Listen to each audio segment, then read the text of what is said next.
Good evening, everyone, and welcome. FirstEnergy Stadium and a brand new night and another gorgeous night for baseball here in Baseball Town. The Reading Fightin Phils and the New Hampshire Fisher Cats continue their series. The Fisher Cats have won 3 of the first 4, so the Phils up against it now, at least to try to get a split out of this home series. They obviously need to win tonight and to finish it off with a win tomorrow. Alongside Jake Starr, my name is Bob McCool. Jake, I mean, we've talked about this a lot in this series over the course of it, but the home woes continue for this ball club and trying to figure out a way to get some wins. But, again, they got to win tonight, they got to win tomorrow, and at least come out of here with a split.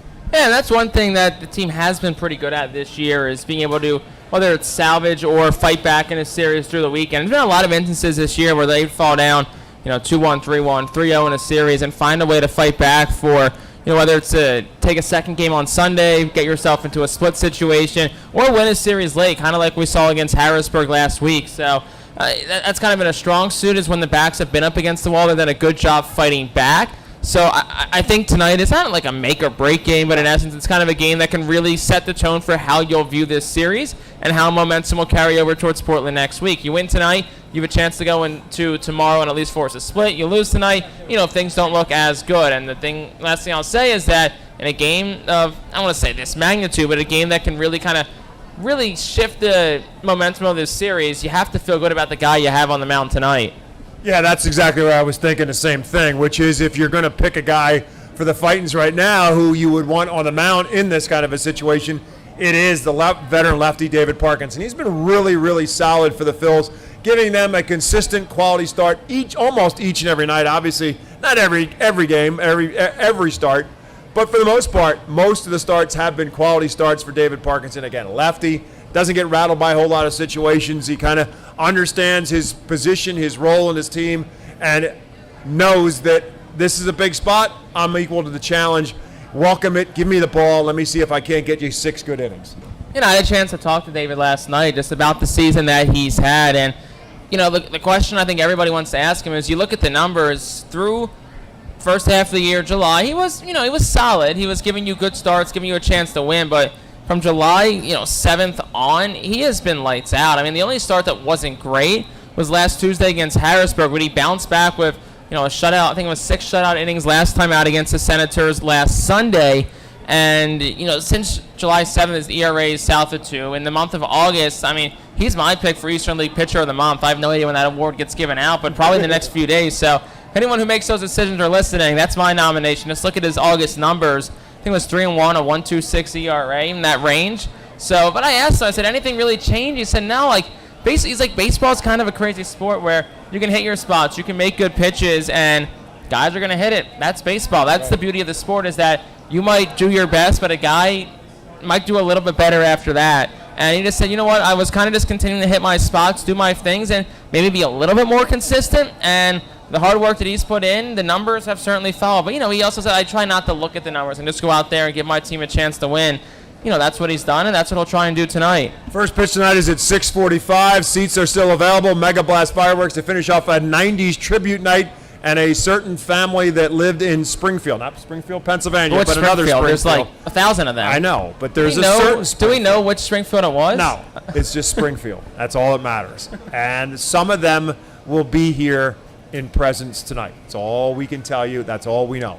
But 6:45 is first pitch. Love to see you out here at the ballpark. And again, the series wraps up tomorrow. Another promising day weather-wise to get you set up for your Labor Day holiday on Monday. Finish it out with a Phils game here tomorrow at 5:15 as the Phils and the Fisher Cats finish off this series.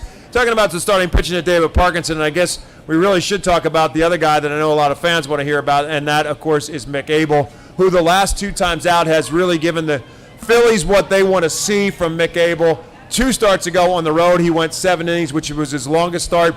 He had a pretty good start here as well. They took him out after 5 innings, and we kind of thought at the time, because of the length he went the time before, that was probably a good spot to get him out after 5 innings. But the reality is the last 2 starts for Mick Abel this year may have been his 2 best back-to-back starts he's put up all year long. Yeah, and the funny thing is the strikeout numbers weren't really that gaudy, but then on the counter is the walk numbers were not that high either. And keeping those walk numbers down is what's going to really be the next step between Mick Abel and getting to where he ultimately wants to go, and that's to the big leagues, to the show, Major League Baseball. And I think I can tell the last couple of starts there's been a concerted effort, and we asked Al Patrique about this earlier this week. Is there more of an effort to pitch to contact and hit his spots? And he said there definitely is. Maybe the fastball, you tick it down maybe 1 or 2 miles per hour, and you focus on hitting your spots and pitching in the contact. And Mick Abel, when he's hitting his spots, when he's throwing strikes, he's been really good. Opponents are hitting 191 against him this year, which when qualifies leads the Eastern League. He's striking out a lot of guys still. His whip is pretty low as well. It's south of 1.4, which is pretty good. So he's a guy that misses a lot of bats. The key just becomes, hitting your spots. And when you're throwing it in the strike zone, just avoiding that upper part of the strike zone where he got hurt a little bit throughout the year.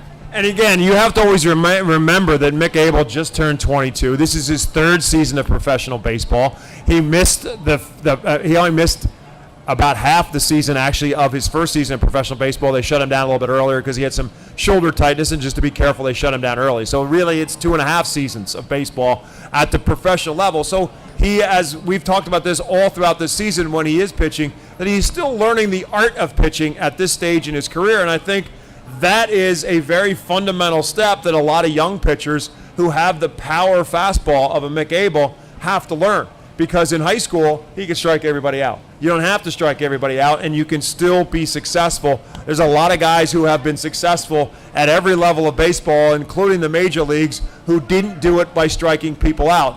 It unfortunately has become a thing in terms of scouting and looking at prospects and rating prospects. The better you are, the better your fastball, the higher your miles per hour is on your fastball, then major league scouts rate you higher. But it's also something that players can get caught up in and put too much pressure on themselves, because Mick Abel may not think about being the number 2 prospect on the Phillies organization, but he also knows that he's the number 2 prospect in the organization, and some guys just can put too much pressure on themselves to perform because of those ratings. And when you talk about ratings and prospect rankings, it's all very arbitrary at the end of the day, because like you said, and just to build off that point, is that rankings and prospect rankings and where guys are drafted, that's all done based off how you project long term. I've seen guys that are 23-year-old seniors in college that have a 2.5 ERA, but they might get drafted in the 15th round because A, they're 23, and B, because maybe their stuff doesn't project at the big league level. But then at the same time, you might see guys who are 19, 20 years older, guys in high school who are still very raw. Maybe they don't have the numbers to back up for it, but they throw 98, 99 miles per hour. They can hit the ball 450 feet. It's that raw stuff. It's that potential that gets you in, that gets you drafted. But then it's learning how to be a professional, learning how to get into your routine every day, learning how to be a professional pitcher and or professional hitter as well. And I think that the cool thing about Mick Abel is he's so young. He's 22 years old, but we're in September, getting a chance to kind of be around him for the last 6 months and watch how he goes about his business day in and day out. I'm very confident in saying he is a professional in every sense of the word when it comes to how he goes about his preparation. He's never going to skip a step. He's never going to skip a workout. He's the kind of guy who's going to do all the right things, and really it's just a matter of continuing to learn how to develop into what many project to be a big league pitcher. But he has the intangibles. He certainly has the fortitude to do it. Just about continuing to get those innings in and getting those reps up. And working through some adversity and learning how to pitch when you don't have your best stuff, where you're missing some spots. And the guy he can learn probably the most from is the guy we're talking about who's going to be on the mound today, David Parkinson, because he certainly has had his fair share of adversity over his career, and he has fought back this season to end up having his best season in quite some time with the Reading Fightin Phils. That's going to do it for our pregame show. We're going to take a timeout. When we come back, it is game time. 6:45 again is first pitch. When we come back on the Reading Fightin Phils radio network, we'll have the starting lineups and first pitch right after this with the Phils and the Cats. International Fireworks is the official fireworks provider of the Phils. International Fireworks shoots every fireworks show throughout the season, including 8 Mega Blast fireworks shows. International Fireworks also provides the pregame fireworks after the national anthem at each game. International Fireworks has a nearby retail store in Douglasville, Pennsylvania, where you can purchase all of your fireworks. Visit fireworksorus.com for more information about the International Fireworks retail store in Douglasville. Thanks again to International Fireworks, the official fireworks provider of the Phils. Star City Boxing, located at 4760 Schuylkill Avenue in Reading, is a 501c3 non-profit boxing gym unlike any other. Our goal is not only to help you be fit, but to be the best outlet for our youth and community. We welcome anyone who wants to improve their way of life, be fit, and box competitively or non-competitively. We work with you to reach your goals in and out of the gym. Stop in and meet our stars today. Check us out and follow us on Facebook, Instagram, and Twitter for upcoming events and happenings. And visit our website today at starcityboxing.org for more information on how to join, volunteer with our youth, or support our efforts in the community. Star City Boxing is a proud continued 2023 Our Phil's Fiesta Friday partner. The Penn State Health St. Joseph's 67 Club is the original hospitality area at FirstEnergy Stadium. Conveniently located along the third base side, the 67 Club gives you a front row seat to all the action at the hot corner. The area is safely protected from line drives with a large see-through net. Starting at $34, groups of 20 or more can enjoy a 2.5-hour all-you-can-eat buffet. Children 4 and under are free. Visit ourphils.com or call us at 610-370-BALL to reserve your group outing today.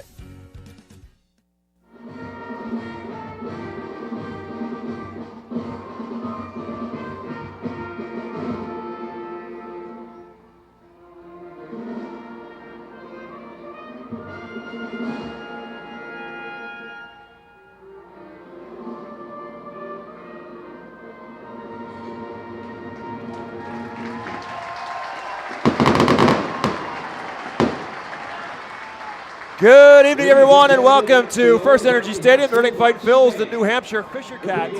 Game 5 of this 6-game series. The Fisher Cats have won 3 of the first 4. New Hampshire overall at 22-30. The Fightin Phillies at 26-29. Alongside my broadcast partner, Jake Starr, my name is Bob McCool.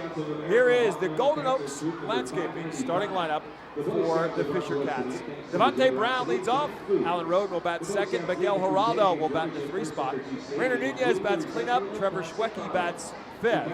Phil Clark will bat 6th. Jeffrey Whaler just called up to the Fisher Cats. Will bat in the 7th spot. Michael Turconi bats 8th. And the designated hitter tonight is Riley Tirada, and he is batting 9th. That lineup facing left-handed pitcher for the Fightins, David Parkinson. David Parkinson makes his 22nd appearance, 21st start, 8-5, a 3.74 ERA, and he has been excellent. 110 2/3 innings pitched, 106 hits, 43 walks, and 114 strikeouts. Another beautiful night for baseball here in Baseball Town. Our game time temperature tonight here in Reading is, I'm waiting, 81 degrees. Phone was a little bit slow, but it's there now, and it's just another sun-splashed night. Not much of a breeze blowing at all, about 5-6 miles an hour. The flag right now is all but still, blowing out a little bit to left center field. Our weather forecast brought to you by EPAW Weather Consulting, so it's for public and private forecasts in Pennsylvania, New Jersey, Delaware, and northern and eastern Maryland. Devontae Brown just called up to the Fisher Cats before this series, and he's made an impression. Actually played in the first game, he batted 9th, then he batted 2nd. Now tonight he is in the leadoff spot. 3 for 12 since being called up to the Fisher Cats. And the first pitch from David Parkinson. Fastball up and away, ball 1. Brown called up from High A Vancouver. He was hitting just .240 in 83 games. And he swings at the second pitch from Parkinson and fouls it out of play. 1 ball and 1 strike. David Parkinson has been just flat out dominant as of late. His last start on Sunday went 6 innings, 2 hits, no runs, struck out 5 in a win against Harrisburg. Threw just 79 pitches too. And his third pitch here is down and in for a ball. It's 3-1.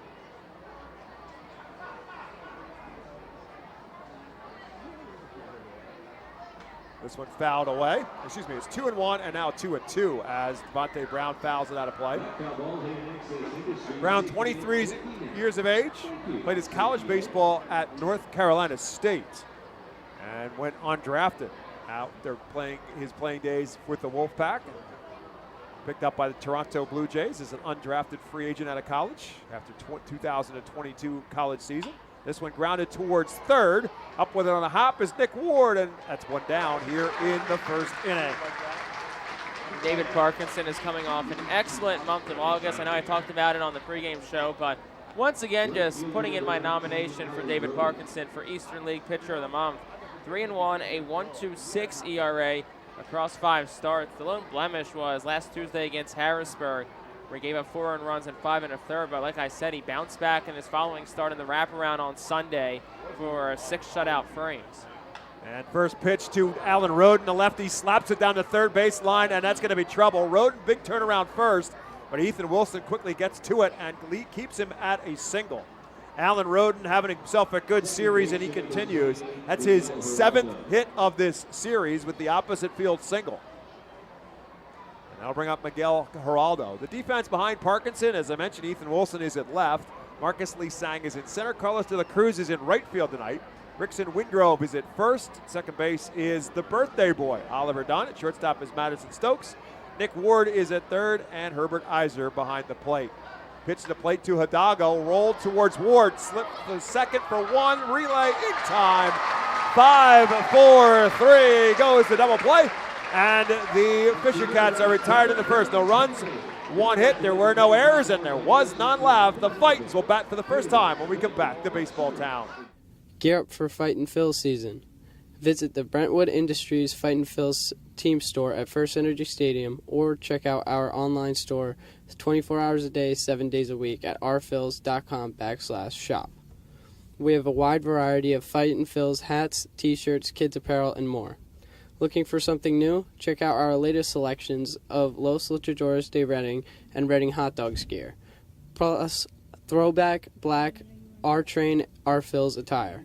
Root for your Fightins in style. Stop by the Brentwood Industries Fightins team store or rphils.com/shop. ROG Orthodontics is the proud official partner of the ROG Orthodontics Fightin' Phil's Kids Club. Join today at Fightins.com to get your free ROG Orthodontics Kids Club t-shirt, and visit FantasticSmiles.com for more information on why ROG Orthodontics is voted #1 in Berks and Monco. ROG Orthodontics and the Fightin' Phils, 2 great hometown partners. Fans, nothing beats a great day at Golden Oaks Golf Club. Located just minutes from Reading, Golden Oaks is a beautiful, award-winning golf course open to the public with perfect greens, lush fairways, and a course playing for 5 sets of tees. Bogey's Pub is open to the public with the area's best full-course menu, featuring indoor and outdoor seating and TVs to watch your favorite sports teams. Let the Golden Oaks Golf Club team cater to your need. Lunch, dinner, golf outings, parties, company events, and fundraisers. Visit our website at GoldenOaksGolfClub.com and follow Golden Oaks Golf Club and Bogey's Pub on Facebook. Golden Oaks Golf Club, where great memories are made.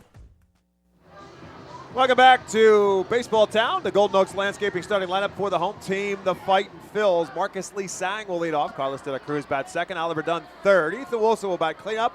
Jalen Ortiz is the DH tonight for the Fightins. He'll bat fifth. Rickson Wingrove will bat sixth. Madison Stokes seventh. Nick Ward eighth. And Herbert Iser batting ninth. Marcus Lee Sang swings at the first pitch. Drives into right center field. Alan Roden will turn and look up and say goodbye. First pitch of the ball game to Marcus Lee Sang, and the Fightins are on top 1-0.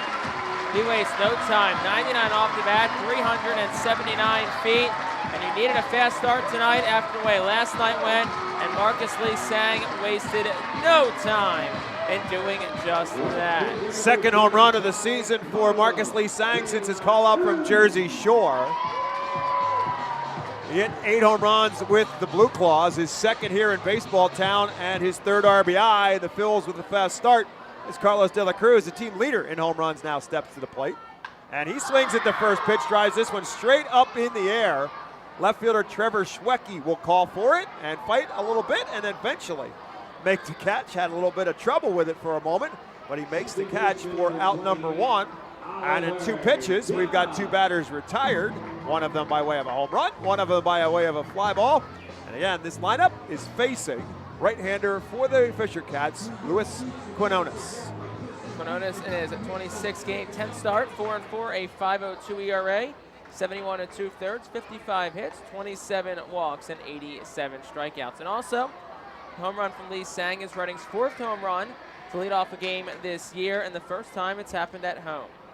And here comes, as I mentioned before, the birthday boy, Oliver Dunn, turning 26 years of age today. And he fouls this pitch out of play, and he's quickly in a no balls and 2-strike hole. If you're watching us on MILB TV and trying to figure out exactly what it is that you're looking at, the Phils playing with special jerseys tonight. They are part of tonight's tribute to 90s night and a certain family that lived in Springfield. As Oliver Dunn swings and misses, it is a tribute to Simpsons, and so it's a Simpsons-themed jersey that the Phils are wearing, and those jerseys are being auctioned off as tonight's game unfolds and over the weekend as well. If you want to go online, you can find out more information and make a bid on those game-worn jerseys. Oliver Dunn strikes out for the second out of the first inning, and that will bring Ethan Wilson to the plate. Al Padrique, the manager for the Fightin' Phils, in the third base coaching box. Ray Ricker at first. And again, the skipper is able to load up his lineup with lefties against the right-handed pitcher. 6 left-handed hitters in the lineup tonight for the Phils. 3 of them in the first 4 hitters. Marcus Lee Sang left-handed. Oliver Dunn and Ethan Wilson all hitting from the left-hand batter's box as Ethan Wilson takes one for a ball. Wilson at 256 on the season, 17 home runs and 57 RBIs. 1-0 pitch from Quinones.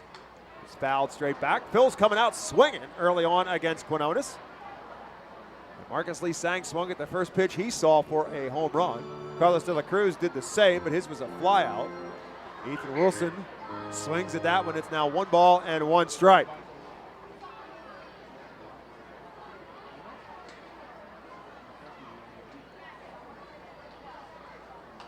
This one popped foul and out of play. Now Ethan Wilson is behind in the count, 1 ball and 2 strikes. Wilson 3 for 15 in this series. Does have 4 RBIs in the first 5 games of this series, first 4 games of this series, excuse me. Tonight being game 5.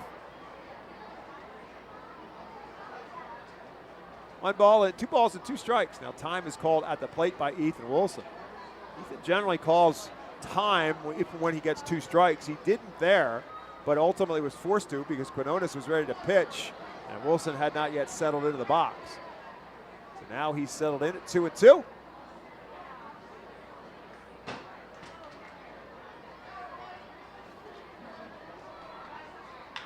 Tap down the first baseline. Tough play by Nunez, but he'll need Quinones to cover, and they just get it there in time to get Ethan Wilson, and the Phils go in the first, but not before they strike first on the home run by Marcus Lee Sang. A lone hit in the inning after 1 in Baseball Town. It's the Fightins 1, Fisher Cats nothing. Empowering communities one relationship at a time is our commitment at Tompkins. Our customers have thrived thanks to our focus on local lending and their commitment to the customers they serve. They do a great job. Everything for us, from our banking, our insurance, to our wealth management. Tompkins has always been there for us. We see a long relationship with Tompkins. They're good people.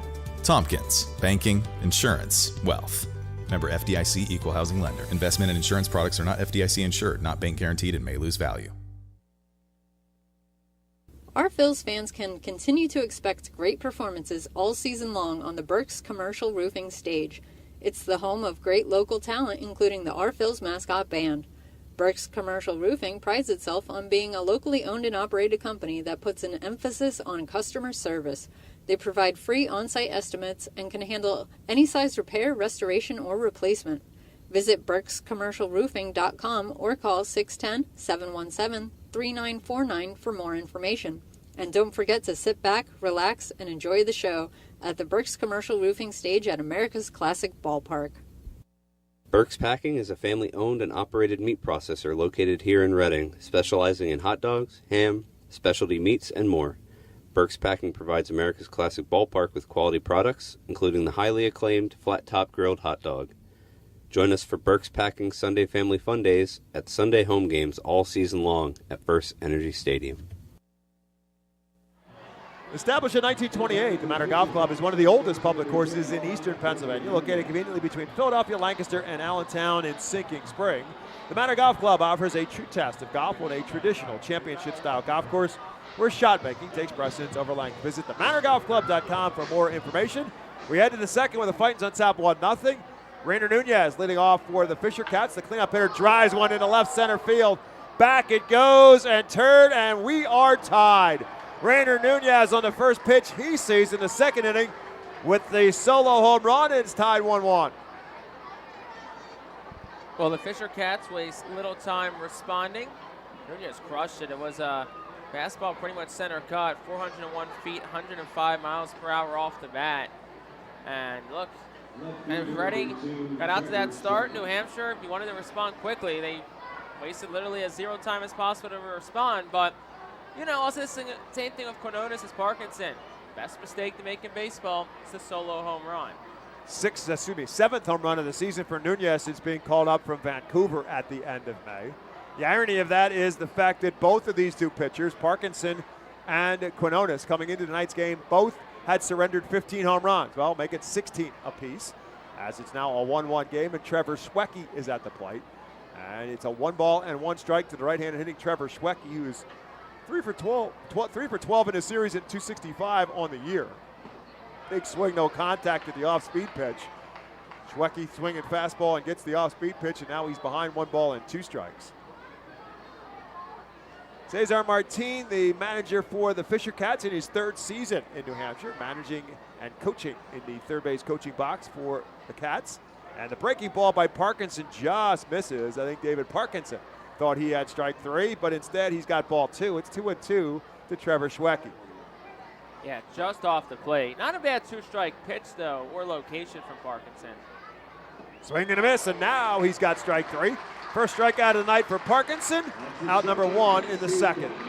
Yeah, it's something I talked to Parkinson about yesterday. We had an extended conversation, and that was he's felt like he's had better control of that curveball as of late. Because you'll remember early in the year, he would lose a lot of those curveballs on the arm side, inside the lefties. But as of late, that curveball is really, he's had a lot more control of it, and you're seeing that success kind of carry over with that. And There's another one. And he uses it a deadly pitch to lefties, and that's why he's gotten a lot more strikeouts as well. His strikeout numbers have really skyrocketed as this season has gone on, as he's quickly gets the pitch over to Clark and then misses with the second.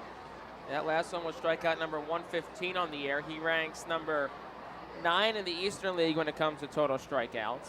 Clark hitting at 251 on the season, drives this one to center field. Back goes Marcus Lee Sang a couple of steps, and he'll make the catch for out number 2. Yeah, nice job by Parkinson following off the home run, gets the strikeout and the fly out, and that's why he's been so good. And it's another thing he kind of talked about was he just mentally, feels a lot more composed, a lot more within himself on the mound. So, okay, basically he said, you make a mistake, great. You move on to the next guy. You don't let it linger. It happens. And that'll bring up Jeffrey Whaler, making his New Hampshire Fisher Cat debut. Jeffrey Whaler is a Pennsylvania product from St. Mary's, Pennsylvania, out in the western part of the state.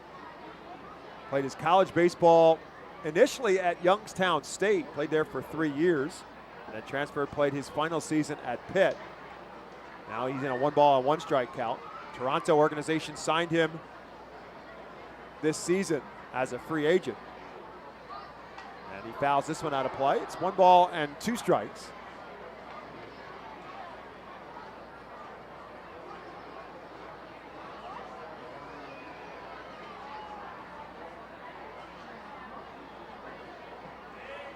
Parkinson misses with that curveball that time as it breaks around the plate, and now the count is 2-2 strikes.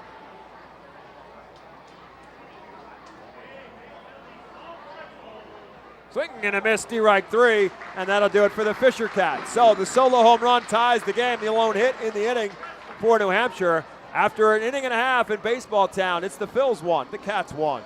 Cornwall Manor is an active senior living community on a 190-acre wooded campus in Cornwall, Lebanon County. The community offers independence and opportunities for wellness and fitness, as well as educational and musical programs, and the peace of mind of having convenient health care on site. Cornwall Manor offers a range of residential choices from apartments to homes. Prospective residents are welcome to visit us for lunch and have a chance to learn more about the community. More information is available online at cornwallmanor.org. Cornwall Manor, celebrating 70 years of senior living.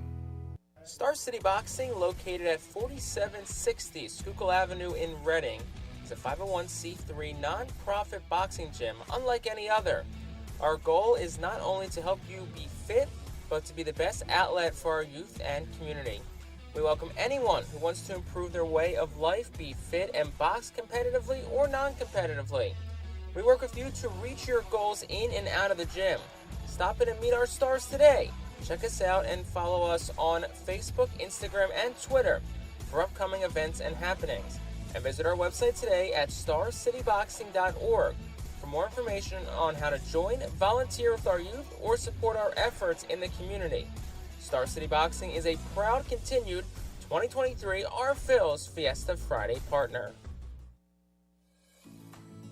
The Reading Fightin' Phillies are proud to partner with Berks County Mental Health and Disabilities Program. Together, we are striking out the stigma in order to raise community awareness about mental illness and suicide prevention with 3 simple words.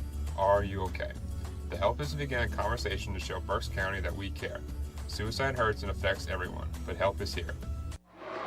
We head to the second inning here in Baseball Town, presented to you by Cornwall Manor, a unique and charming community nestled on a 190-acre wooded campus with many walking trails, including the Lebanon County Rail Trail. 1-1 is our score.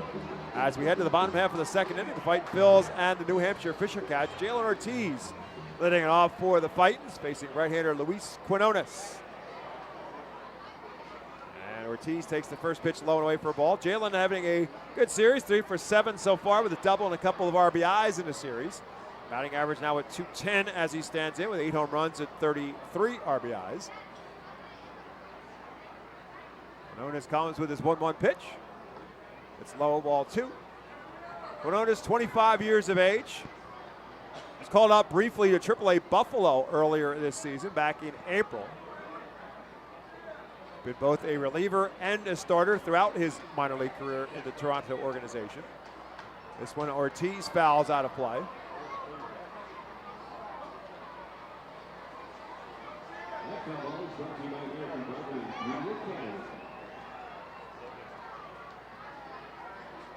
Tonight is, as Jake said, his 10th start, his 26th appearance for New Hampshire. So 16 starts, or 10 starts, 16 relief appearances as Ortiz fouls this one down the first base line.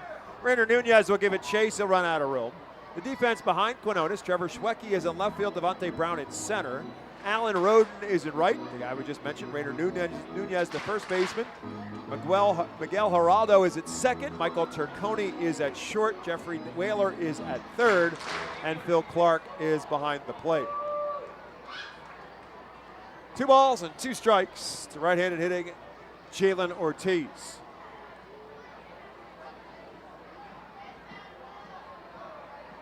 Big swing, no contact, swing and a miss, strike 3. And the second strikeout for Quinones is the first out here in the second. So that Marcus Lee Sang home run is the first leadoff home run by a Reading member at home since last season. Johan Rojas did it back on. Right, had it in front of me and I completely just lost it on my notes. I'll have that here in a moment. Rickson Wingrove at the plate now for the Phils. Had his first hit since his call up from Jersey Shore in last night's game. 1 for 5 in this series. All right, here we go. August 23rd, 2022, Johan Rojas here against Binghamton. Swing and a miss is Wingrove with an off-balance swing. Didn't get much on the swing, and he's now in a 1-ball, 1-strike count.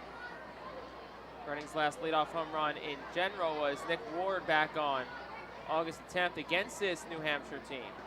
Swing and a miss, and Wingrove fooled badly on the pitch, and now he's behind 1-2. So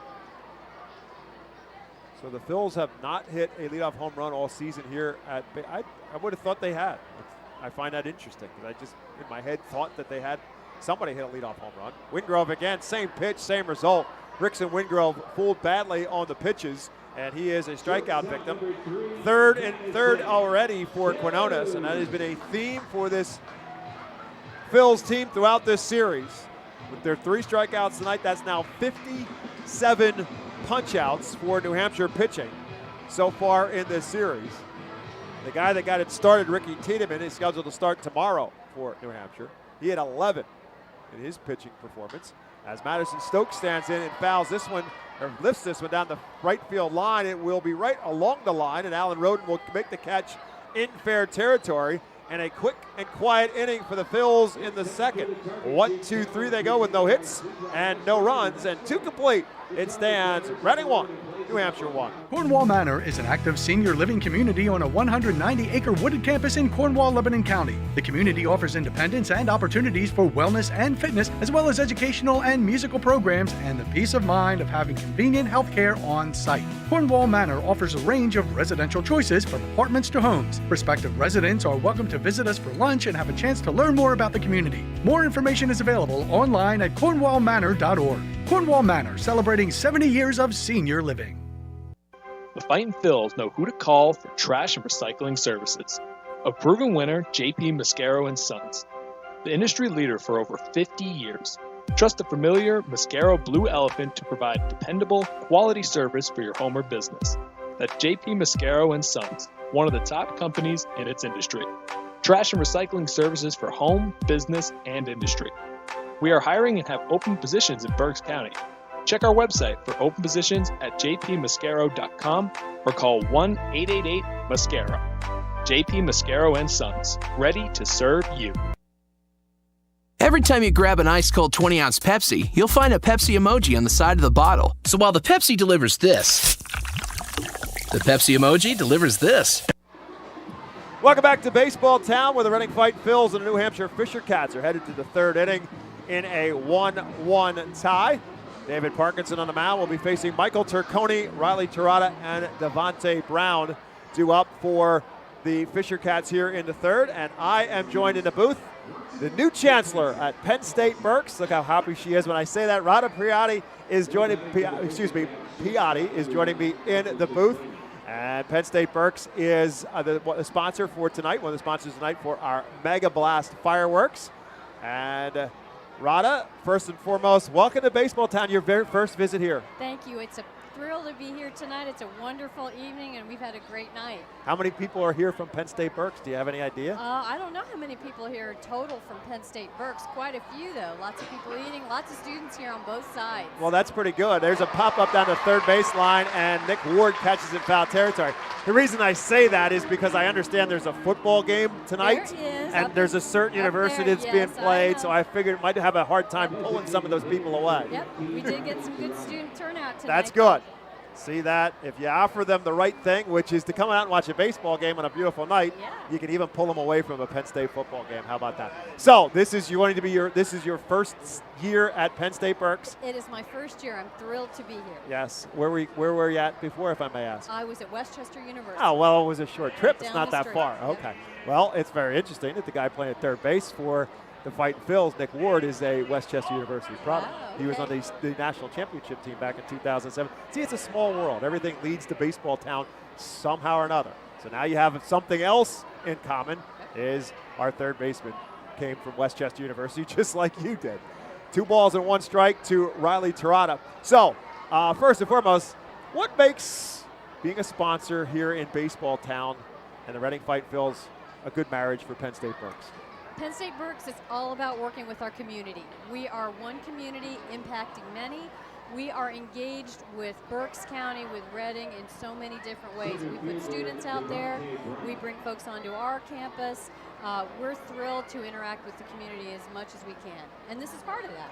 So have classes started yet? Yes, classes started on August 21st. Oh, wow, my goodness, to August 21st. That seems pretty early to be. But, so, obviously, that you are new to the campus. What's your impressions of being at Penn State Berks? I have loved being at Penn State Berks. Everybody is so friendly. I love talking with students. At the cafeteria, I go in there and I sit down and have a pastry and a cup of coffee. Good for you. That's students. awesome. It's been a lot of fun. That's pretty cool, because at my time in college, I couldn't even tell you who the chancellor was, much less did they ever come and eat breakfast with me. Well, yeah. I mean, sometimes I surprise them. I just sit down and say, like, hey, can I join you?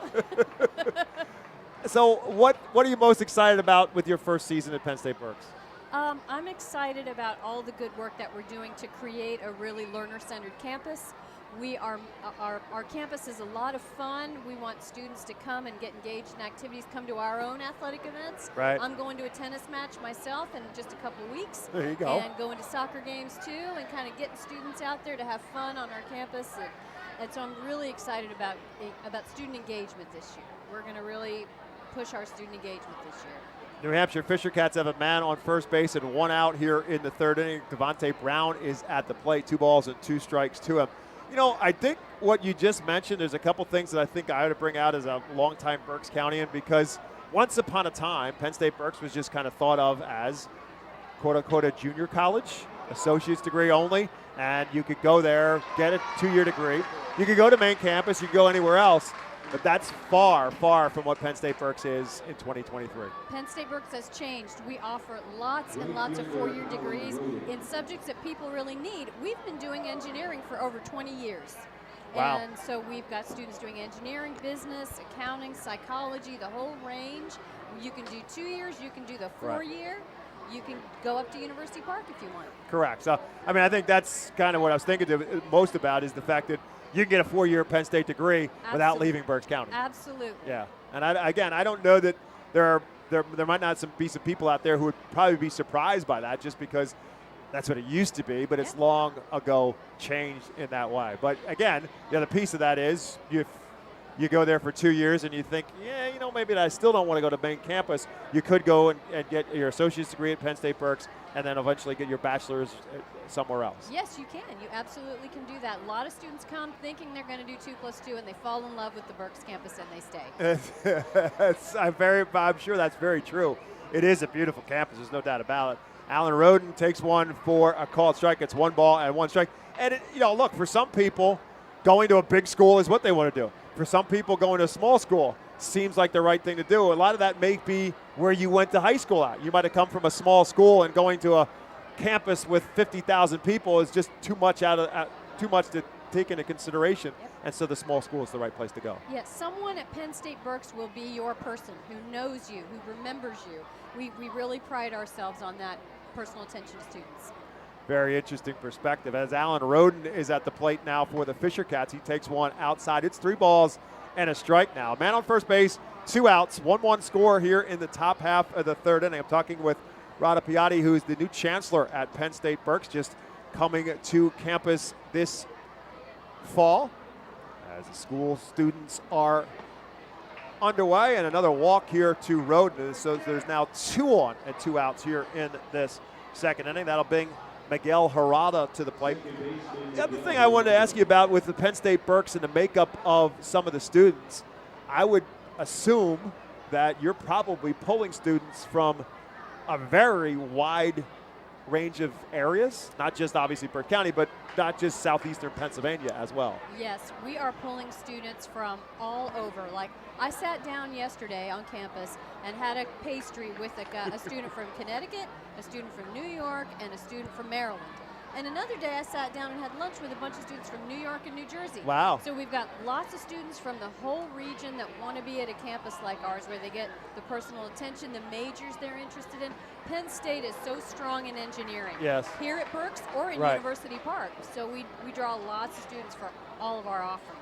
And you had mentioned about the fact that you're going to go see a tennis match and a soccer match, and that's the other piece of it, that they are a Division III school and have a pretty wide range of athletics on campus as well. Yes, we have our women's soccer and softball teams are the reigning conference champions. Wow. So we're doing great things in athletics at Penn State Berks, and it's a lot of fun for students to come out. Here's a comebacker to the mound. David Parkinson will take care of it. That takes care of the Fisher Cats. So that also will unfortunately bring our conversation over to an end. Rada Piatti, thank you for being our visitor here in Baseball Town. Good luck to the Nittany Lions tonight. See how they do against West Virginia. But thanks for stopping by and spending some time with us on the radio. Thank you. It was a pleasure to talk to you. Back on the Reading Fightin' Phillies Radio Network after this. Nursing home neglect is a serious problem. If you or a loved one has suffered from bed sores obtained in a nursing home or a fall down in a nursing home resulting in a fracture, our friends at Swartz Culleton can help. Call the attorneys at Swartz Culleton for a free consultation. Their phone number is 1-800-JUSTICE. That's 1-800-587-8423. Once again, call 1-800-JUSTICE today. Swartz Culleton is a proud sponsor of the Reading Fightin' Phils. Humane Pennsylvania is an innovative national leader in animal welfare with adoption centers, accredited nonprofit veterinarian hospitals, emergency animal rescue services, community pet assistance programs, and a free community dog park. At HPA, we are passionate about going the extra base to keep your pets healthy and happy at home with you. With a variety of services and different ways and times to access them and variable pricing, Humane Pennsylvania is here to provide your pets with exceptional care how, when, and where they need it. Visit humanepa.org for more information. The Enersys Power Alley Pub features a 2.5-hour all-you-can-eat buffet, private bar with bartender, 2 rows of seats, bar stool seating, and 4 cafe tables. The pub provides your party a private area to enjoy the ball game away from other fans. The Enersys Power Alley Pub may accommodate groups of... We head to the third inning, still tied at 1-1 alongside Jake Starr. My name is Bob McCool. The Phils with a solo home run from Marcus Lee Sang. Fisher Cats with a solo home run from Rainer Nunez. You're up to date on the scoring column in this ball game as Nick Ward will lead it off for the Fightins. Nick Ward to be followed by Herbert Iser and Marcus Lee Sang. That's 8, 9, and 1 in the Fightins lineup tonight. And the first pitch to left-hand hitting Ward. He swings at it and fouls it up and ultimately out of play. Ward hitting at 208 since his call up from Jersey Shore. Still hasn't gotten it started quite the way he would like to. He was our guest a couple nights ago on our pregame show. Very excited to be here playing in Reading and playing in the Phillies organization, but would like to get the batting average up just a bit. He's 0 for 9 in this series. He takes this pitch inside. It's 1 ball and 1 strike. Ward had been batting in the leadoff spot, but now batting in the 8-hole tonight with Marcus Lee Sang now in the leadoff spot. That worked out pretty well for Al Patrique as he got the game started with a solo home run. 1-1 pitch to Ward is again up and in. It's 2-1. Well, on the topic of leadoff home runs, Kyle Schwarber hit another one. Phillies up 1-0 in Milwaukee. Jake, you have to find this out to me because I'm too lazy to look it up. I need to know how many solo home runs Kyle Schwarber has. Because it's great that he has all those leadoff home runs, and obviously those are going to be solo home runs. But it seems like an inordinate number of his home runs are solo home runs. 2 balls and a strike now to Nick Ward. This lifts this one down the third baseline behind the bag, and a long run for the shortstop, but Michael Turconi will make the catch in fair territory, very close to the third base line in the grass for out number 1 here in the third inning. Nice job by Michael Turconi at third base. Shortstop to go out and make that play. Covered some good ground. It is a shortstop's ball. You don't want Weller, your third baseman, to try and go backwards to make that play. Turconi had the better angle. It's an all-Western PA left side of the infield for the Fisher Cats. Turconi from Pittsburgh. And this one lined into right field, but it's going to be right at Alan Roden off the bat of Herbert Iser. Iser hits it on a rope, but right at the right fielder for out number 2. What I started to say was that Michael Turconi is from Pittsburgh, and the third baseman, Jeffrey Whaler, from St. Mary's, Pennsylvania. So they've got a Western Pennsylvania connection on the left side of the infield for New Hampshire. 2 quick outs here in the third, and the guy who has the production for the Phils and the lone hit for the Fightins as well, Marcus Lee Sang at the plate. And swung at the first pitch and drove it up on the porch on the Redners Event Center for the Fightin Phils, and his second home run as a Fightin. This pitch is up and in for a ball. 1-0 pitch to the lefty is fouled straight back, and now the count is even at 1-1. Great crowd on hand tonight here in Baseball Town. We'll stick around for the final Mega Blast fireworks of the season, and I guess it's a good thing because it's the largest one in stadium history. 2-1 pitch misses away, and now it's 3 balls and a strike. 2 balls and strikes, to Marcus Lee Sang. That's the last of the year, so it has to be. Exactly. You can't get bigger than that, at least in 2023. 24, though, we go for some more records. There'll be bigger. There'll be new records to be set in 2024. 2-1 of Marcus Lee Sang.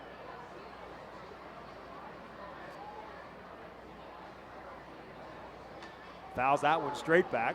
Count now 2 balls and 2 strikes. Lee Sang, 22-year-old, native of Maryland. Philadelphia Phillies 11th round draft pick in 2019 out of high school. Called up from Jersey Shore on August the 15th, and a really solid season for the Blue Claws, hitting at 268 with 8 home runs and 53 RBIs. Tried to check his swing. I don't know if that hit the bat or the plate. Bounced all the way to the backstop. I guess it was ball 3. Yeah, I was way down on the plate. Yeah, I just couldn't tell if it hit Lee Sang's bat or not as he started and stopped his swing. So it's ball 2. 2 balls and 2 strikes.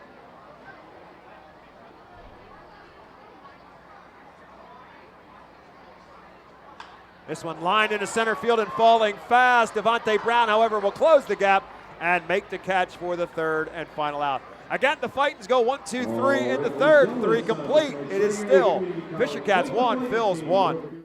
Nursing home neglect is a serious problem. If you or a loved one has suffered from bed sores obtained in a nursing home or a fall down in a nursing home resulting in a fracture, our friends at Swartz-Culleton can help. Call the attorneys at Swartz-Culleton for a free consultation. Their phone number is 1-800-JUSTICE. That's 1-800-587-8423. Once again, call 1-800-JUSTICE today. Swartz-Culleton is a proud sponsor of the Reading Fightin' Phils. Are you looking for a reliable food distributor to meet all your culinary needs? Look no further than our trusted team at Feaser's Food Distributors. For over 120 years, our products have been sourced from the best farms and suppliers, ensuring that you get the best ingredients for your restaurant or organization. From fresh produce to premium meats, Feaser's supplies everything but the appetite. Visit Feasers.com today to experience the difference in working with a top-tier, family-owned food distributor. Feaser's, your partner for success in the kitchen. Looking for a fast and hassle-free way to get your snacks and non-perishable groceries? Look no further than FeasersDirect.com. With just a few clicks, discover the convenience of having your culinary essentials ready for a pickup at our headquarters in Harrisburg. The Reading Fightin' Phils are pleased to present you with their classic game program, all electronically. This program has information on the coaching staff, player roster, and front office staff.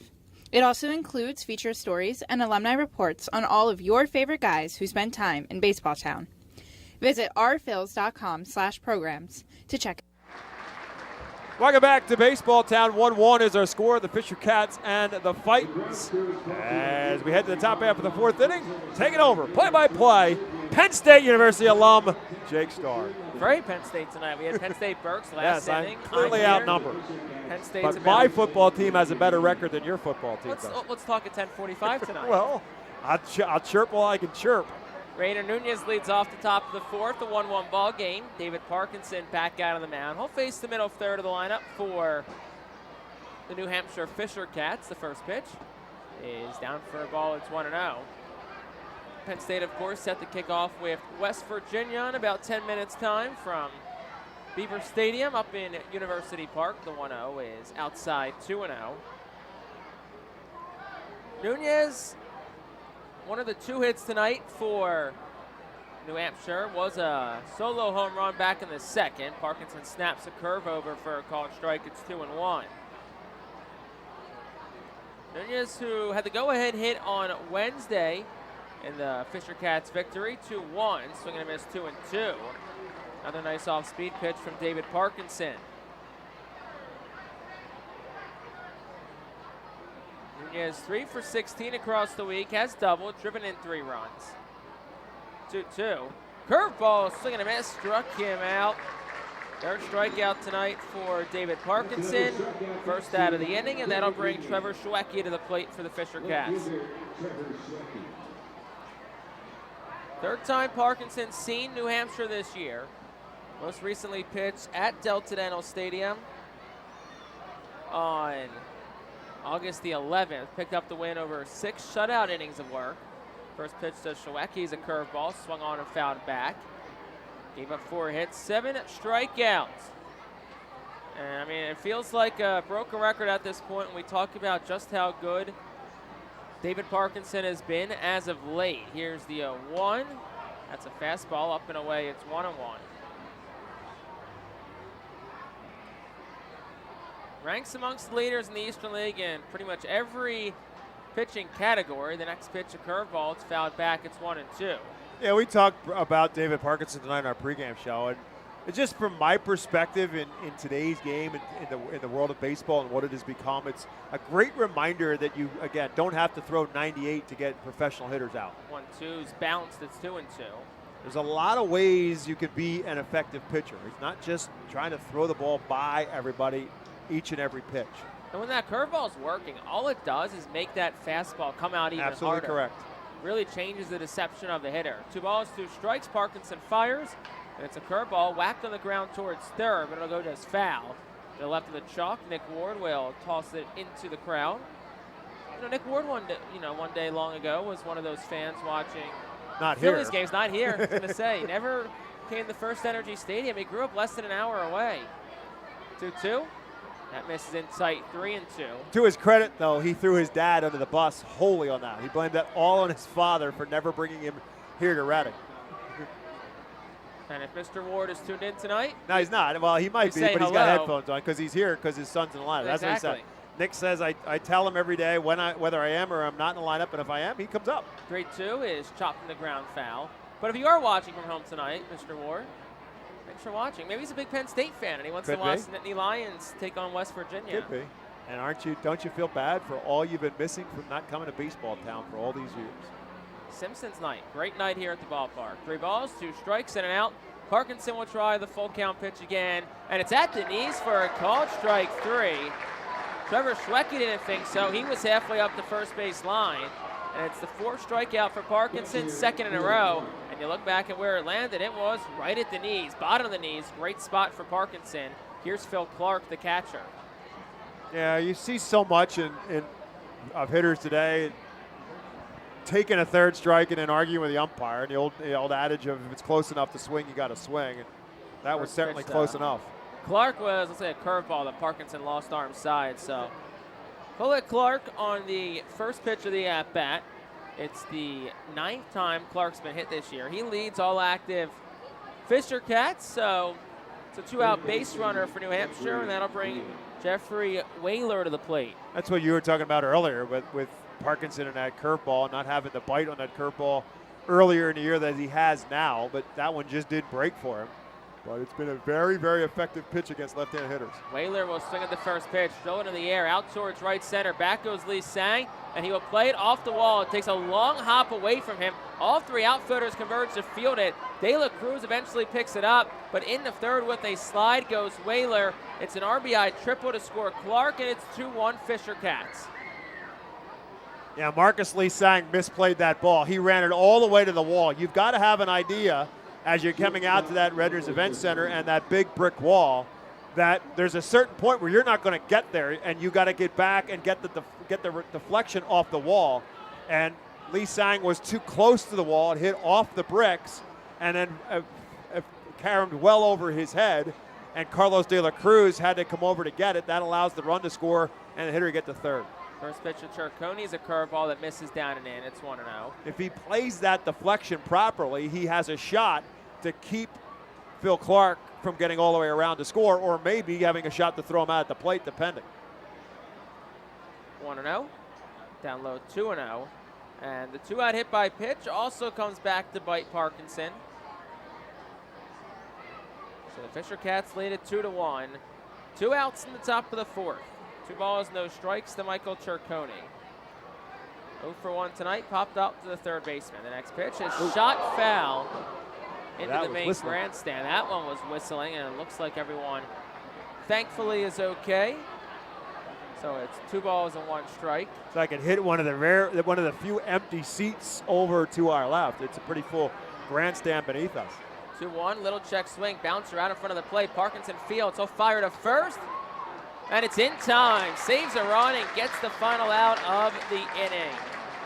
But New Hampshire does get 1 run on a hit.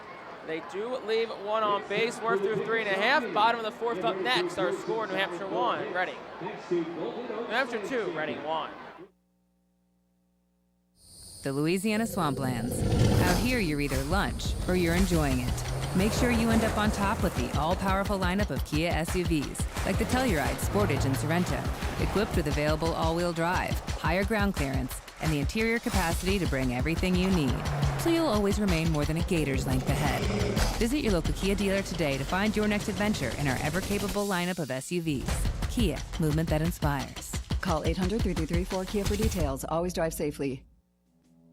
When the Reading Fightin' Phils get hungry, we turn to our team feed partners. Special thanks to Chick-fil-A, Pizza Como USA, Railroad House, Why Missing Restaurant and Bakery, Jersey Mike's Subs, Mimo's Italian Restaurant and Bakery, Subway, and Clean Eats for making sure the Fightin' Phils front office is never hungry on game day. Our staff enjoys delicious meals from our team feed partners. Don't take our word for it. Find out for yourself today. The award-winning Reading Hospital Tower Health Pool Party provides an unforgettable night out with family and friends. Enjoy a baseball game while swimming in the 87-degree heated pool directly behind the right field home run wall. Plus 2.5 hours of all-you-can-eat buffet, photos, and autographs with the crazy hot dog vendor and the Fightin' Phillies mascot band. Regular season tickets start at $33 per person for groups of 20 or more. Give us a call today at 610-370-BALL. Bottom of the fourth inning, 2-1 our score. New Hampshire has the lead. Fisher Cats tacked one on in the top half of the frame, and Reading will go 2-3-4 against Luis Quinones. Carlos de la Cruz will lead it off for the Fightin' Phils. Quinones, the righty, will deal the first pitch home, and it's outside for a ball, 1-0. De La Cruz is 0 for 1 tonight. Flew out to left his first time up, back in the first. 1 ball, no strikes to pitch. That's down low. Skips away from the catcher, Clark. It's 2-0. De La Cruz, no hits last night. Did have 3 on Thursday night. Marked his 10th 3-hit game of the year. That leads the Fightin' Phils. Up in the count, 2-0 the pitch. That's way upstairs, 3-0. Early control issues for Luis Quinones. Got to think he's red light all the way here. Yeah, certainly with De La Cruz, if anybody has earned the right to have a green light on a 3-0 count, it would be Carlos De La Cruz. So 3 balls, no strikes to De La Cruz. Leadoff man here in the fourth. Luis Quinones will wind and fire. And De La Cruz is taken all the way, and it is a strike at the bottom of the zone, so 3-1. Still a hitter's count for Phillies number 6 overall prospect and Carlos de la Cruz. 3-1. And that's inside ball 4. So leadoff walk for the Fightin' Phils. First one issued by Quinones, the first base runner since Marcus Lee Sang led off the bottom of the first with a home run. That'll bring Oliver Dunn to the plate. Technically, it's really the first base runner because Marcus Lee Sang just kept on running. He still touched running. bases. He was a base runner by baseball standards, but. So Oliver Dunn will dig in. He's 0 for 1 tonight with a strikeout. Quinones now moved into the stretch for the first time tonight. Here's the pitch. Dunn will take it. It's 0-1 for a strike. Oliver Dunn was 2 for 4 a night ago. Also doubled. It was a hustle double on a ball that's probably a single for most guys, but Dunn saw the outfielder slow playing it, so he busted it to second. 0-1. That's down low. It's a ball and a strike. Luis Quinones, who's primarily been used as a reliever this year, it's his 26th appearance, 10th start, 16 out of the bullpen. He has started as of late.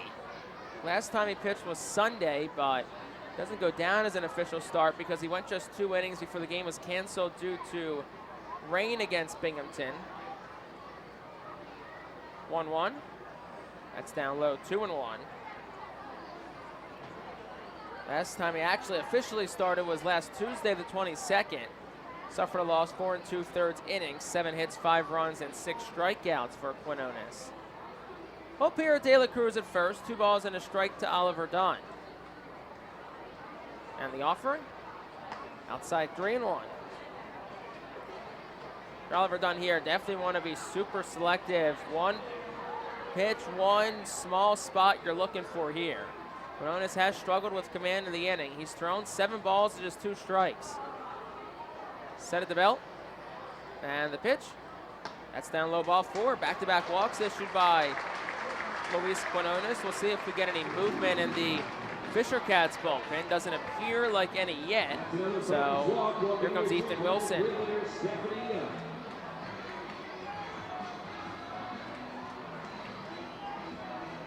Now conversation between Phil Clark and Luis Quinones. Trying to avoid an inning where any crooked numbers get put up. Looking for a shutdown inning after New Hampshire put up 1 run in the top half of the 4th inning. Looks like there's Troy some Watson stirring. moving. He doesn't have a catcher yet. He's walking. He's walking. He's not throwing. He's not officially warming up, but he is moving. He's stretching now. Correct. So Ethan Wilson will dig in. 2 on, nobody away. Bottom half of the 4th, Reading trails 2-1. First pitch. That's down low for a ball, 1-0. So is it take till you get a strike at this point? Well, was done 4 straight pitches, or was it? It was 4 and 1. Right. So it's been 9 balls, 2 strikes Nah, so far in the I inning. wouldn't say so. He's mixed a couple strikes in. It's not like he's missed 5 or 6 in a row. So no, I would say if you get a fastball to hit, get it, turn on it. 1-0.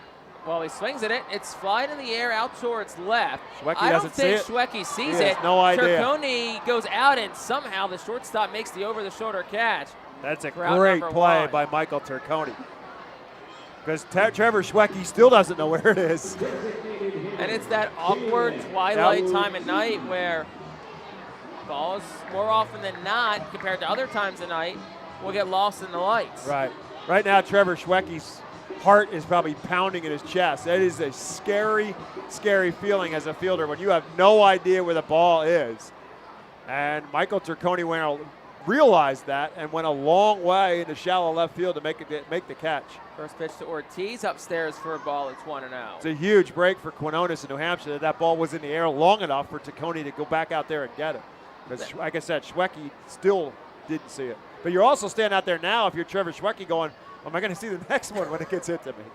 It's a very lonely feeling when you're out there and you lose one and you're like, please don't hit it to me until the sun sets. Next pitch, Ortiz will swing and hit one back foul. It's 1-1. Jalen Ortiz is 0 for 1 tonight. He struck out swinging back in the second.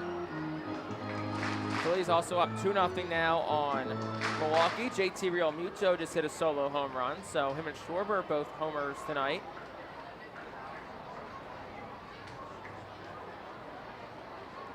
One to Ortiz, the pitch. That's outside, 2-1. You want to be aggressive, of course. You struck out 15 times last night, only put up 1 run, but at the same time, you're facing a guy right now who's struggling with command. So patience is virtue at this point. 2 balls and a strike with an out here to Jalen Ortiz. They'll look back to second and they'll throw. I don't think Quinones realized Geraldo wasn't covering the bag. Luckily, he threw it to Geraldo. Yes, correct. But he didn't Fortunately throw for it to him, the he bag. threw it to Geraldo, but if not, he would have thrown it in the right center field. But Carlos De La Cruz, I think, is just getting on Quinones' nerves because he's doing an awful lot of dancing out there, and he clearly has rattled him a little bit. Quinones said, all right, I've had enough of this. I'm going to make a pickoff attempt, but the second baseman wasn't there. Here's the 2-1. Whoa. That's way in tight. Ortiz has to shake his way out of the way. It's 3-1. He said, got to stay patient at this point. Jalen Ortiz never had a bad day at the ballpark. He's talking to in the third base dugout to New Hampshire. Said, you can't get me. I'm too quick. 3 balls and a strike and 1 out. Quinones ready at the belt with 2 on. No one being held on. Here's the pitch. Swing and a big miss. Ortiz wanted all of that Yes, one he on the did. 3-1. He said, you're going to come up and in on me. I'm going to make you pay for it when you come in with a strike. But Jalen came up way, way empty. It was a fastball at the top of the zone, so definitely an enticing pitch, but now it's 3 balls and 2 strikes with an out. Here's the pitch. And Ortiz will check his swing. Maybe got to the knob of the bat, it looked like, so the count will stay full. 3 balls, 2 strikes, and an out in the bottom half of the 4th inning. Reading trails 2-1 with runners on first and second. Crowd making some noise here as well, as I'm sure you can hear from the crowd mic.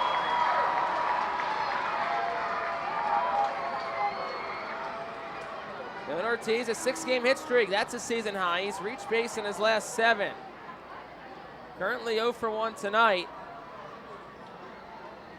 And he has a 3-2 count to him. Here's the pitch.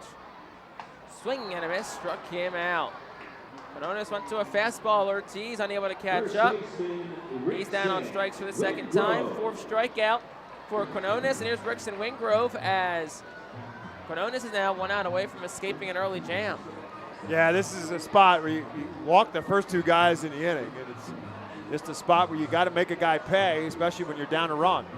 They still certainly have time, but Rickson Wingrove did not look very comfortable the first time up against Quinones.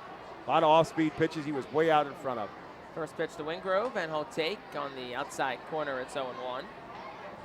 Bob said Wingrove 0 for 1 tonight with a strikeout. was 1 for 3 last night in RBI, both his first AA hit and AA RBI, in a game where he looked pretty good at the plate. Probably the most comfortable he's looked since being called up, the 0-1. That dives down for a ball. It's 1-1.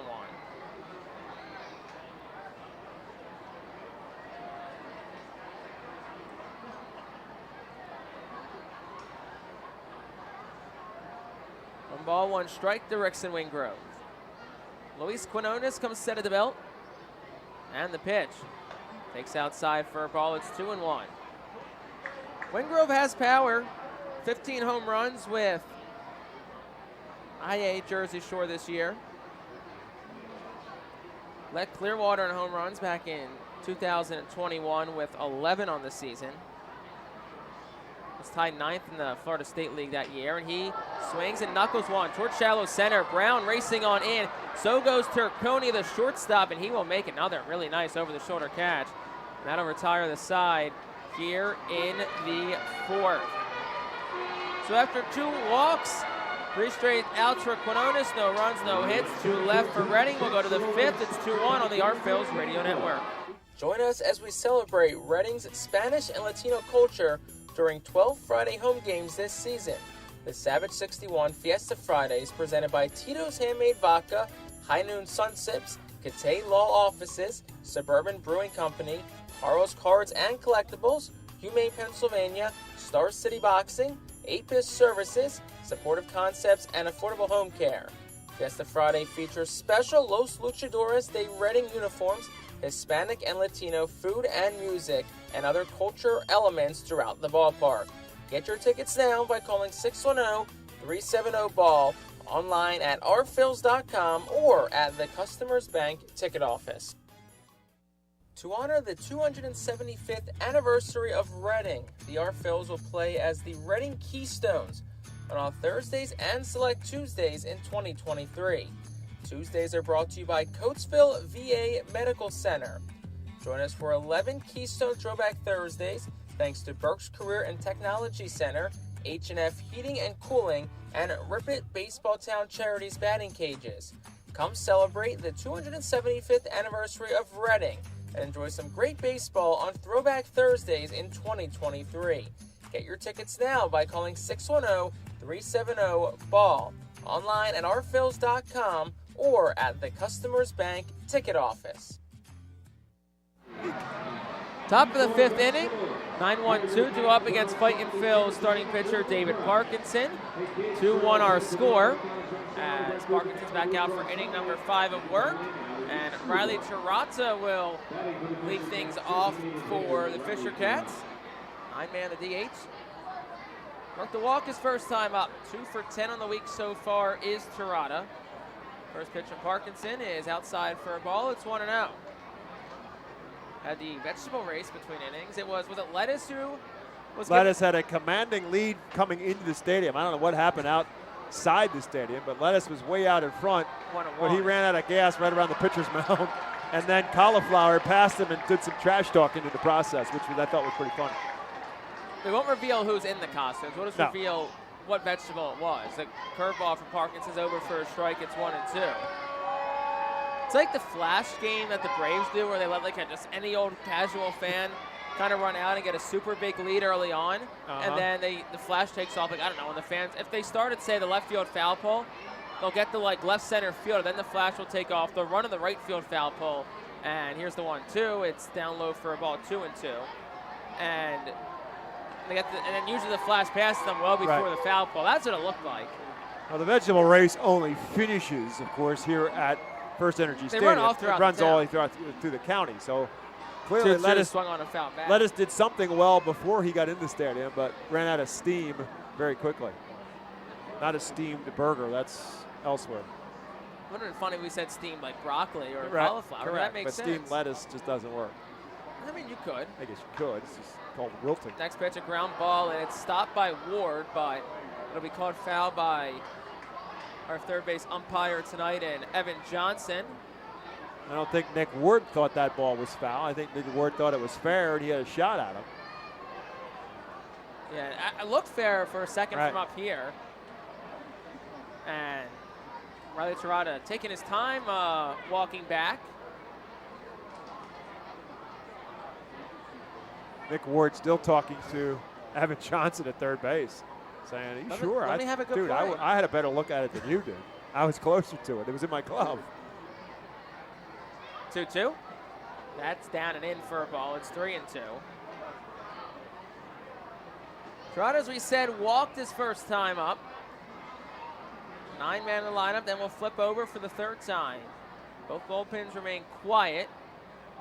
And here's the 3-2 from Parkinson. Swung on and shot foul. First base coach for the Fisher Cats thought about stabbing a hand at it, but probably decided that was not the smartest idea in the world. Ball was at 101 miles per hour, so probably would have hurt. So it's 3 balls and 2 strikes. Here's the pitch from Parkinson. Swung on, chopped in the ground to third. Nick Ward will have another chance, this time on a more friendly hop, and he throws it across the diamond in time for out number 1, and that'll bring Devontae Brown to the plate with 1 out. Nick Ward will now probably turn back to the third base umpire, Evan Johnson, say, "You just cost my pitcher 3 pitches, and we ended up with the same thing. Why didn't you just call that first one fair? We've been that much further along a while." I'm going to save them a couple of pitches, Correct. too. Parkinson at 68 pitches, so if you can have an efficient 5th, you probably come back out for the 6th. First pitch to Devontae Brown is outside for a ball. It's 1-0. Yeah, the 5th inning is always the high water mark for David Parkinson. If he can get through that pretty smoothly, then he could give you a 6th. But if he starts to get into some trouble in the 5th. 1-0 is lined towards center. Lee Sang comes in. He'll let it bounce in front of him, play it on a hop. It's a 1-out single for Devontae Brown. But the thing with Parkinson, too, is a lot of his success the last couple of months has been he has done a really nice job navigating those 5th and 6th innings Correct. that maybe were struggle points in the earlier part of the season.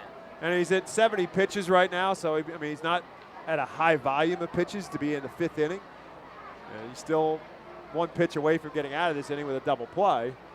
But depending on whether or not he labors it all through the rest of this 5th inning, or if he gets through here pretty smoothly, then obviously he'll be in prime shape for a 6th inning.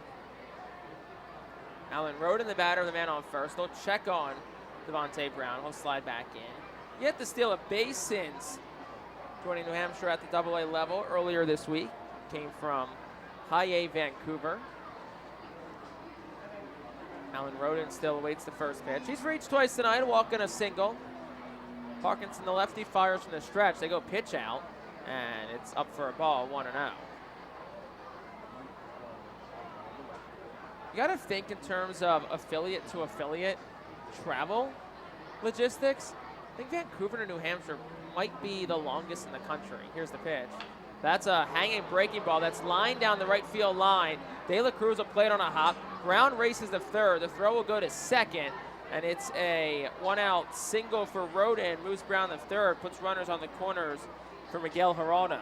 And so here we are, again, talking about that high water mark for Parkinson in the 5th. Now he's in a perilous spot at 1st and 3rd with 1 out, and the 3-hole hitter in Geraldo coming to the plate. Again, same scenario. He's still 1 pitch away from getting out of this inning with a double play, but right now it's a 2-1 game.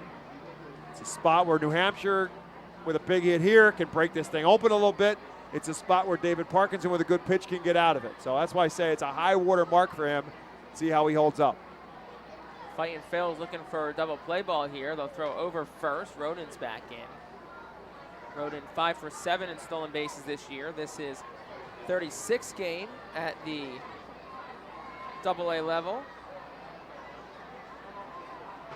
Man on the corner is 1 out against David Parkinson. Top of the 5th, 2-1 Fisher Cats. Here's the pitch. Big swing and a miss. It's 0-1. No doubt Geraldo thought he was going to get first pitch fastball. And he missed that pitch by a lot. When the curveball's on for Parkinson like it has most of the night, it's a really, really difficult pitch to size up. Next pitch misses outside for a ball. It's 1-1.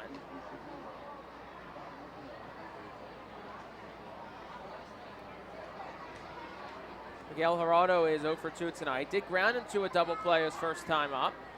You know, Fightin Phils would love one of those here. Runner does take off, swung on, fouled back, so. That's a break for the Phils because Alan Roden had a great jump. They're trying to do exactly that. Cesar Martinez trying to get Roden in motion, try to make sure they can stay out of a double play. And Geraldo with the big swing. I mean, he's in a position where, you know, he's not going to get himself too buried in the count, but Roden had a great jump and would have had that base stolen easily. So, ball and 2 strikes, 1 out. Roden back to first. Devontae Brown leads off third. Fisher Cats by 1 in the 5th. Parkinson's ready, fires home, and it's just misses for a ball. I think Miguel Geraldo right now is the happiest guy in the ballpark because he got away with like one. That was strike 3, and just he's saw still Kevin up the bat. Mansuck look at the Arfel's dugout, so you have to think that they may have had something to say there. I think Geraldo thought he was done. I can tell you that. 2 balls and 2 strikes. The pitch. Curveball, swing and a miss, struck him out. Roden will take off for second. So all that base stolen. That's his 6th of the year. But it's all fine and good for now. 2 outs in the inning, 5th strikeout for David Parkinson, and that'll bring Rainer Nunez to the plate. Did you also notice on not the last pitch, the pitch before, Parkinson went a little shorter with his kind of leg kick to try and mess up the timing of Roden. Yeah, and that's the one beauty of left-handers that can do that and try it. Oh, you got a timeout call between Iser and Parkinson. But yeah, left-handers have the ability to do that a little bit with their pickoff attempt to try to keep the runner close. But again, Roden had that one timed perfectly, and Herbert Iser didn't even bother with the throw. But again, I think that's just good baseball on the part of Cesar Martin and New Hampshire. That's staying out of a double play. But now, obviously, that Geraldo struck out. But still, base hit now scores 2 runs and can change a 2-1 game into a 4-1 game quickly with good speed on the bases. You got a guy, Nunez, up who homered already tonight. The first pitch, a breaking pitch that misses in. Skips away from Iser for a moment, but he keeps it in his vicinity. So it's 1 ball, no strikes. Men on second and third, 2 away in the top of the 5th. Fisher Cats up 2-1 for the ready Nunez. Left side of the infield straight up. Right side shaded over a bit. Next pitch, a curveball that misses out. It's 2-0. Also, can see Parkinson maybe not really attack Nunez here, knowing he has the home run.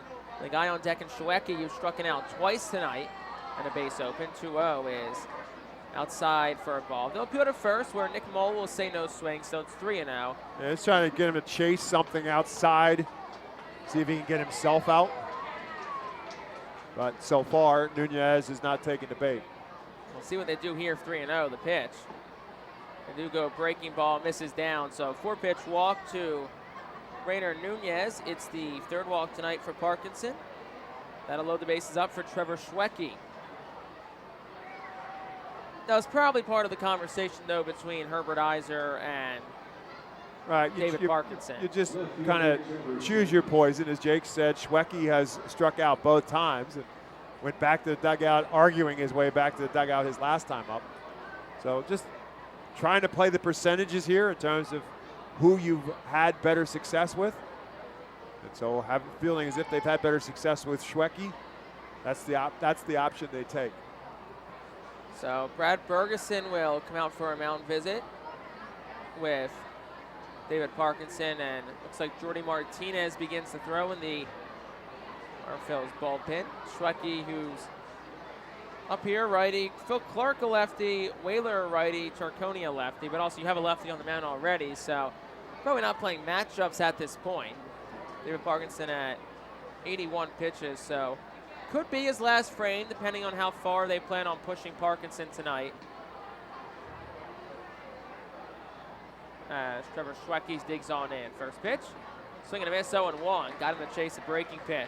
Yeah, that's the pitch. Until Shweki can change something and be effective against that pitch, I can't imagine why you would throw him anything else right now. He has certainly struggled trying to time up that pitch. 0-1. That's down for a ball. It's 1-1. So he said Shweki, a couple of strikeouts tonight. Did have a triple last night's game. Overall, a 262 hitter, 5 home runs, 31 runs driven in. Parkinson will come set of the belt. And 1-1. Gets the inside corner of a fastball, 1-2. Yeah, that's just a good pitch to kind of throw him off the scent a little bit because of just that. Off the curveball. Correct. Now that curveball could be even more effective, but a fastball up and in, and it makes the fastball look that much harder after seeing that steady diet of breaking balls. Ball and 2 strikes, the pitch. Curveball, swing and a miss. He struck him out. 6th strikeout tonight, 3rd of Shweki. And that'll retire the side in the 5th. No runs on a couple of hits.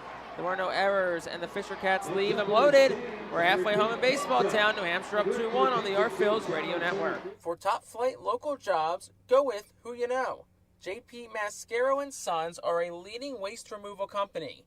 To meet today's employment and service demands, Mascaro is upgrading its already highly competitive employee wage and benefit package for drivers, collection crew helpers, and other positions. Call 888-MASCARO, MASCARO, for details. Work for an established local family business committed to its employees. Again, call 888-MASCARO today or apply online at www.jpmascaro.com. Cornwall Manor is an active senior living community on a 190-acre wooded campus in Cornwall, Lebanon County. The community offers independence and opportunities for wellness and fitness, as well as educational and musical programs, and the peace of mind of having convenient health care on site. Cornwall Manor offers a range of residential choices from apartments to homes. Prospective residents are welcome to visit us for lunch and have a chance to learn more about the community. More information is available online at cornwallmanor.org. Cornwall Manor, celebrating 70 years of senior living. ROG Orthodontics is the proud official partner of the ROG Orthodontics Fightin Phil's Kids Club. Join today at Fightins.com to get your free ROG Orthodontics Kids Club t-shirt and visit FantasticSmiles.com for more information on why ROG Orthodontics is voted #1 in Berks and Monco. ROG Orthodontics and the Fightin Phil's, two great hometown partners. Bottom half of the 5th inning, New Hampshire a 2-1 lead over the Fightin Phil's. Luis Quinones back onto the mound for his 5th inning of work. He's been solid tonight. He has allowed 1 base hit and was that home run from Marcus Lee Sang in the 1st. And he'll get the bottom third of the running lineup, starting with Madison Stokes. Stokes will dig in from the right side. 0 for 1 so far tonight. First pitch to him is down for a ball. It's 1-0. Stokes yet to have a hit so far this week. He's 0 for 7. Has scored a run and walked in the series, the Fisher Cats, making his 3rd start here in game number 5. 1-0. That's upstairs, 2-0 to Stokes.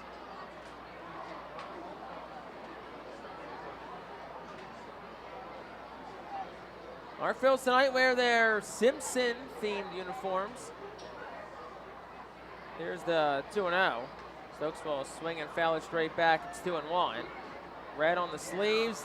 Yellow lettering and numbering, and the blue sky with the famous clouds from Simpsons movie. Well, not movie, I guess the show. There was a movie, too. A movie. It's been a bit of just about everything in some regard or another that has Simpsons to it. 2-1. Swing and a miss 2-2. Including each and every one of the players who step to the plate has a Simpson-esque caricature of themselves on the board. Some look pretty accurate, I will Yes, say. they do. They look pretty good. 2 balls and 2 strikes with nobody away. Quinones will wind the deal, and Stokes will lift one in the air out towards right. Towards the line goes Roden, the right fielder. He's there. He's got it. Out number 1. So 2 flyouts to right for Madison Stokes so far tonight, and that'll bring Nick Ward to the plate.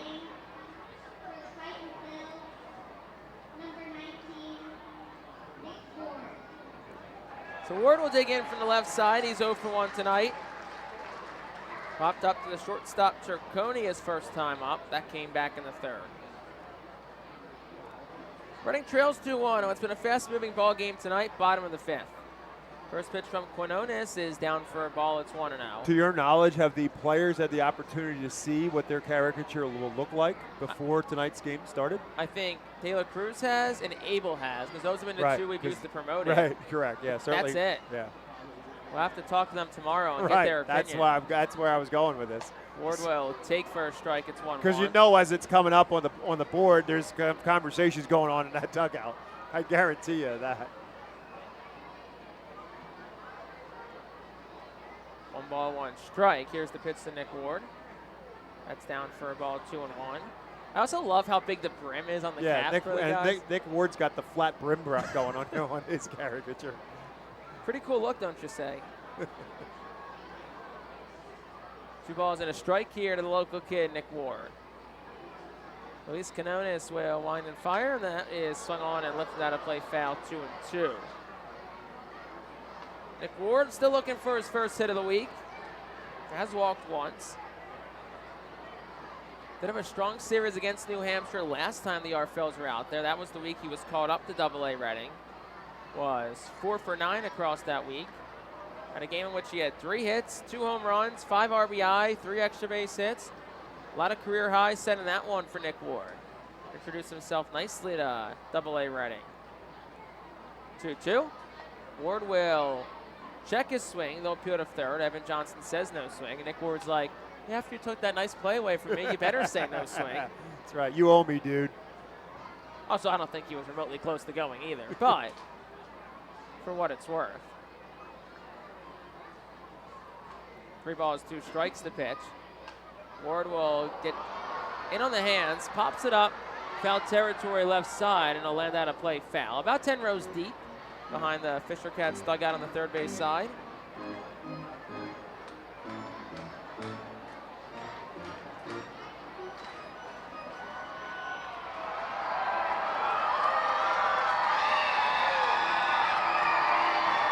Still 3-2 count with 1 out to Nick Ward. Rests it out on his left shoulder, the lefty does. Luis Quinones, the righty, will wind and deal. And that one is driven in the air well, out towards left center field. Brown goes back, and it is off the top of the wall. Shoots back to the center fielder, Brown, and it's a double for Nick Ward. He's on board via hit for the first time this week, and it's his 4th double since joining AA Reading. And boy, oh boy, did that come close to going over the fence. Yeah, that's just a good piece of hitting there for Nick Ward. Had a good feel, good for him. That had gap written on it all right off the bat. And that being his first hit of this series. And one hopping off the fence. Nick Ward with his 4th double since his promotion here to Reading. Now the Phils need to try to capitalize here. Had 2 walks last inning, couldn't get anybody home. Now a man at second base and 1 out. First pitch to Herbert Eisers outside for a ball. It's 1-0. Look to my left, there's a squirrel on the field at the Penn State game, which reminds me of the night we had a squirrel here. What series was that? That was early. That was early. That was hysterical. Because nobody knew what to do. The umpires were trying to say play on. I don't remember who the opponent was. 2-0. I remember whoever the third baseman was trying to shoo it away. Right. Well, and the question was the umpires were getting frustrated. Like, why are we stopping for this? And the players are like, because there's a squirrel on the field. We can't play with a squirrel running around on the field. Was it the Richmond series? Can't remember who the opponent was. I don't remember.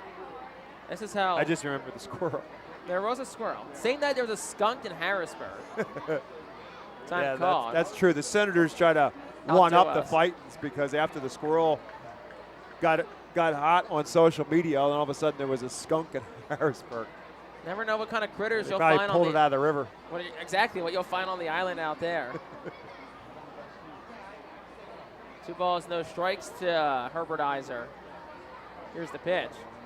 That's a little flare shot towards center. It's down for a base hit, and it gets bobbled by Brown in center. Nick Ward had to hesitate, but he'll head home. Here's the throw to the plate. It's not in time, and we're all tied up at 2. Have to see how they score that in center field because Nick Ward had to hold up. He was halfway, and it was kind of in no man's land. Not sure whether or not Devontae Brown was going to be able to catch that or not. Then once he saw it drop, then Brown bobbled it. And as soon as it bounced off the glove of Devontae Brown, Al Padrique started pumping him around third base. So I would think that's a base hit and an error that allows Ward to score, but that's the job for the official score. But a good piece of hitting by Herbert Eiser, who hit it on the nose his first time up, but he hit it right at the right fielder. That one a line drive, and they do post an error on the score. So it won't be an RBI for Herbert Eiser. It's a base hit. But again, because Ward had stopped, you almost have to give the error because Nick Ward certainly would not have scored had Devontae Brown fielded it cleanly. Yeah, now where Ward was, if Brown fields that cleanly, he doesn't score at all. And good heads-up base running. Good job by third base coach Al Padrique. And it's a 2-2 ball game, and you feel like Reading's picking up some momentum now, and they're getting to Quinones. It looks like, is that Watson again, stirring around in the bullpen? Yeah, he's throwing the ball off the wall now. He still can't find himself a catcher, apparently, or a willing catcher. Somebody get out there and catch him. So Marcus Lee Sang is the batter now for the Fightin Phils as Quinones works from the stretch. First pitch home is down and in for a ball. It's 1-0. But to the point I made a moment ago that the Phils had to take advantage of this. Again, last inning, the first two guys in the inning walk, and they get nothing out of it. And then you get the the double from Nick Ward. You got to take advantage of it in a one-run deficit, and they do. 1 ball and no strikes here to Marcus Lee Sang. And he will foul that one back. It's a ball and a strike to him. Lee Sang 1 for 2 tonight. Had that leadoff home run for the Fightin' Phils back in the first inning.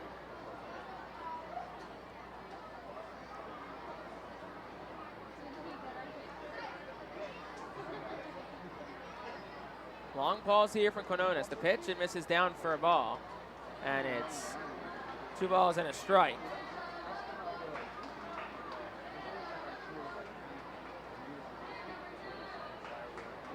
Lee Sang up in the count, 2-1. Man on first is Herbert Iser. Here's the pitch. That's upstairs, it's 3-1.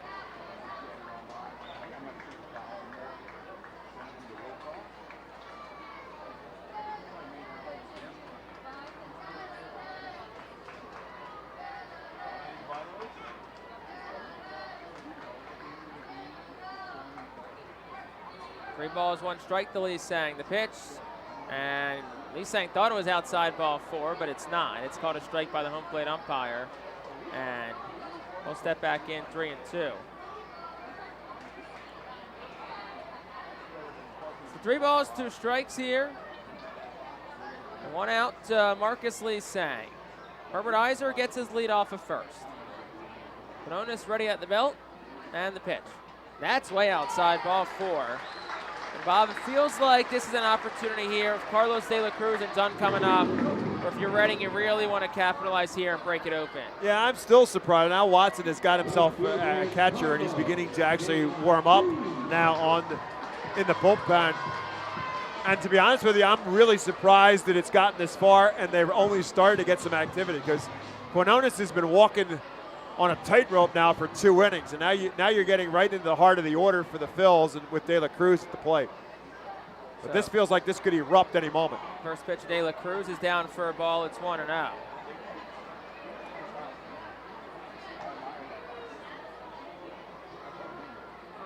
Carlos is 0 for 1 tonight. He did reach via walk his last time up. Bottom of the 5th, 2-2 ball game. 2 on, 1 outs for the Fightin' Phils.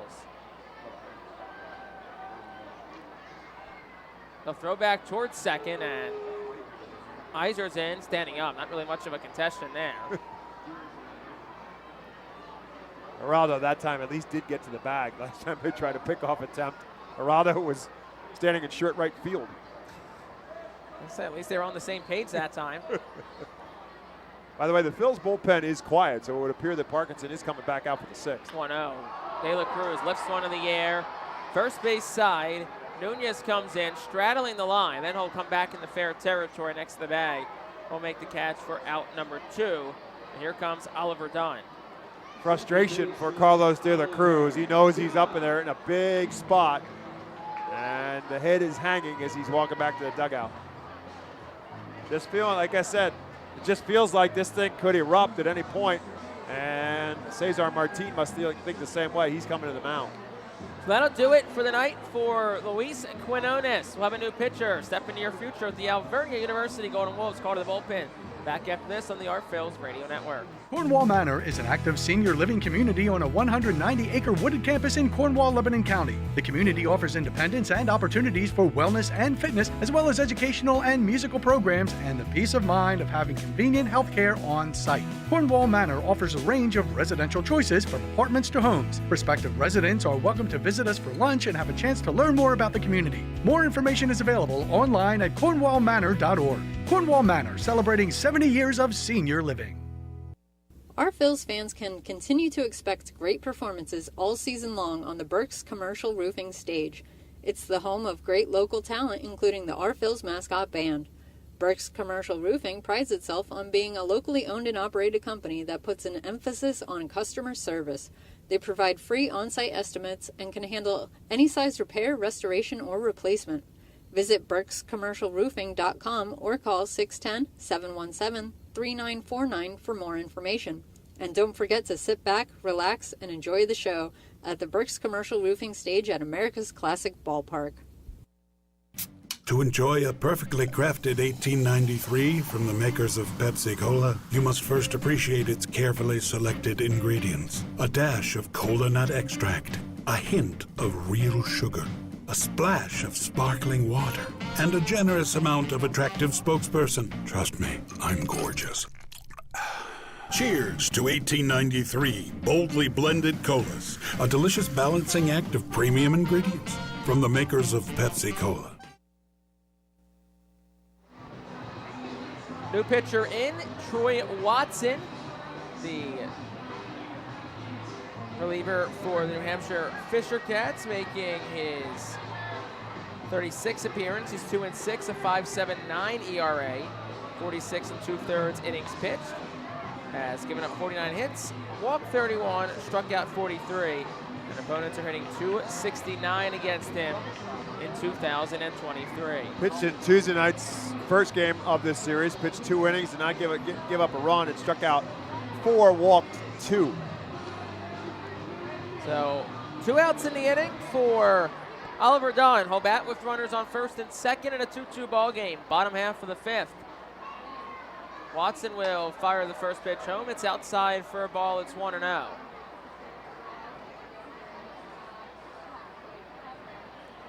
Oliver Dunn's 0 for 1 tonight.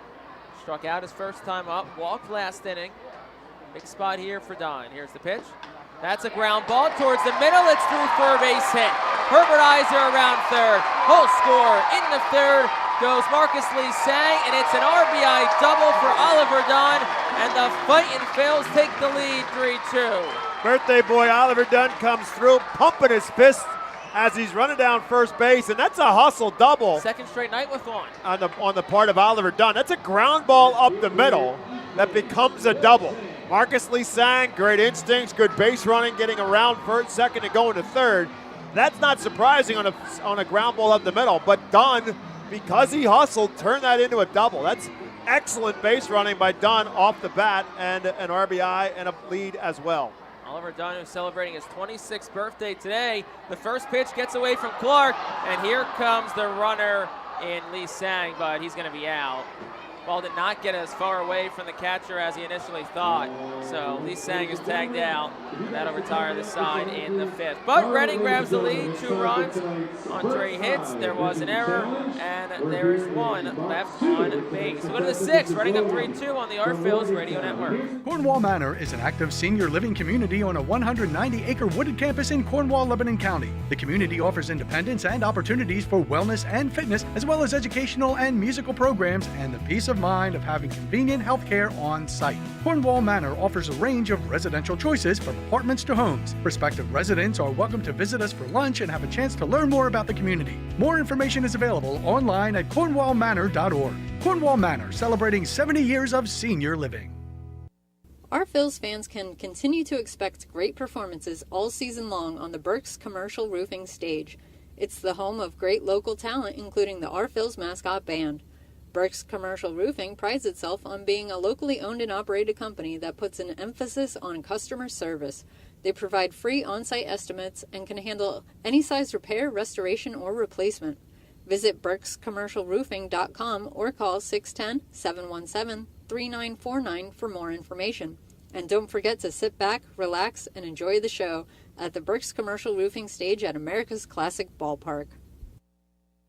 To enjoy a perfectly crafted 1893 from the makers of Pepsi Cola, you must first appreciate its carefully selected ingredients. A dash of cola nut extract, a hint of real sugar, a splash of sparkling water, and a generous amount of attractive spokesperson. Trust me, I'm gorgeous. Cheers to 1893 boldly blended colas, a delicious balancing act of premium ingredients from the makers of Pepsi Cola.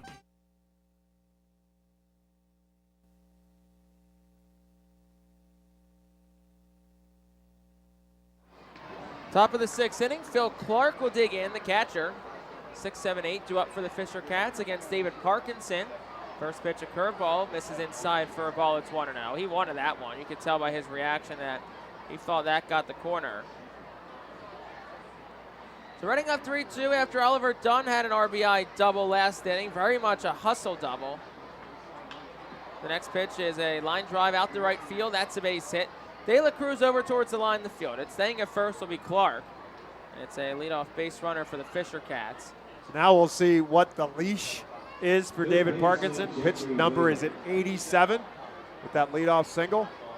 The guy at the plate might be the telltale piece of this inning. I think if Jeffrey Whaler gets on here, I think Parkinson's night's over.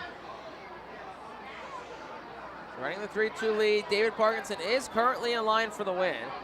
Jeffrey Whaler, the batter. First pitch to him is a ground ball right to the second baseman, Oliver Dunn. He'll flip to Stokes for one to throw to first in time. And it's a 4-6-3 double play. And, we'll call that a golf company because that was tailor-made. Yeah, I was going to say, that you talk about, there's no better tailor-made than that. It was on the first pitch, which saves in the pitch count. And Oliver Dunn cheating a little bit towards the second base bag with a right-hand hitter. It was literally right where he was. The only thing that could have screwed that up would have been if David Parkinson would have tried to stop that as he went over the mound, and it was tailor-made is correct. First pitch, a curveball to Turconi. He'll take for a ball. It's 1-0. But with a guy who's teetering on the pitch count, you get a double play on one pitch. That's huge.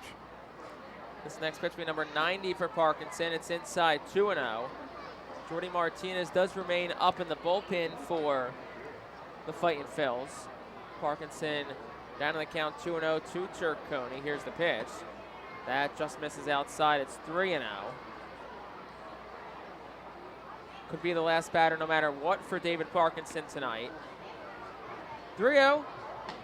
That's in there for a strike, 3-1. Got the outside part of the plate. Turconi's 0 for 2 tonight. Pitch from Parkinson. That shot foul. It's 2-2. Excuse me, 3-2. Parkinson now 1 strike away from getting out of this inning with no damage. 3 balls, 2 strikes, 2 outs to the top of the 6th. Here's the pitch. Chopper to second. Dunn plays it on a couple of hops, vacuums it and throws to first, and the side is retired. But that's it tonight for David Parkinson. A quality outing for him. His run of success continues. No runs on a hit, no errors, and none left for the Fisher Cats. Bottom of the 6th up next. Reading 3, New Hampshire 2 on the Phillies Radio Network. The Reading Fightin' Phils are proud to partner with Berks County Mental Health and Disabilities Program. Together, we are striking out the stigma in order to raise community awareness about mental illness and suicide prevention with 3 simple words. Are you okay? The help is to begin a conversation to show Berks County that we care. Suicide hurts and affects everyone, but help is here. We will work together to help raise awareness about suicide and identify what we can do as a community to prevent it. People in need of assistance and support should call Crisis Intervention at 610-379-2007. Spend some quality time with the family by taking them out to the ball game every Sunday home game at FirstEnergy Stadium. Sundays are Berks Packing Sunday Family Fun Days, presented by Golden Oaks Golf Club, PA Army National Guard, Culligan Water, Aspen Home Improvements, and Rip It Baseball Town Charities batting cages. Get 4 tickets, 4 hot dogs, and 4 sodas for only $56 when purchased in advance. Join us for Berks Packing Sunday Family Fun Days at all Sunday home games all season long at FirstEnergy Stadium. Looking for the place to have the ultimate family fun at the Fightin' Phils game? Look no further than Capital Blue Cross Funland. Capital Blue Cross Funland features the most exciting games and entertainment at the ballpark, including speed pitch, mini golf, ring toss and peach basket toss, mascot autograph booth, a bounce house, and the incredible giant inflatable slide. Bring your family to all the fun at their next Phils game at Capital Blue Cross Funland. Ethan Wilson leads off the bottom half of the 6th inning, Reading a 3-2 lead. As Fisher Cats reliever Troy Watson's back out. He deals the first pitch to Wilson, hits a ground ball to third on the first pitch, and Whaler sends it across in time for out number 1. So 1 pitch, 1 out for Wilson. Here's Jalen Ortiz. Can also close the line on Luis Quinones. 4 2/3, 3 hits, 3 runs, all charged as earned runs. 3 walks and 4 strikeouts for Quinones. Here's Ortiz, takes the first for a strike. It's 0-1. Ortiz 0 for 2 tonight is riding a season-high 6-game hit streak. The first pitch, swing and a miss. It's now 0-2.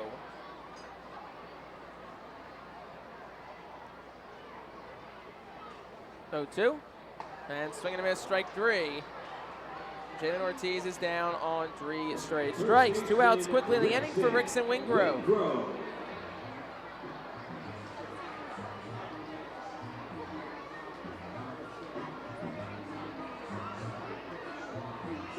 Wingrove will dig in, 2 outs in the inning. He's 0 for 2 tonight, a strikeout and a pop out.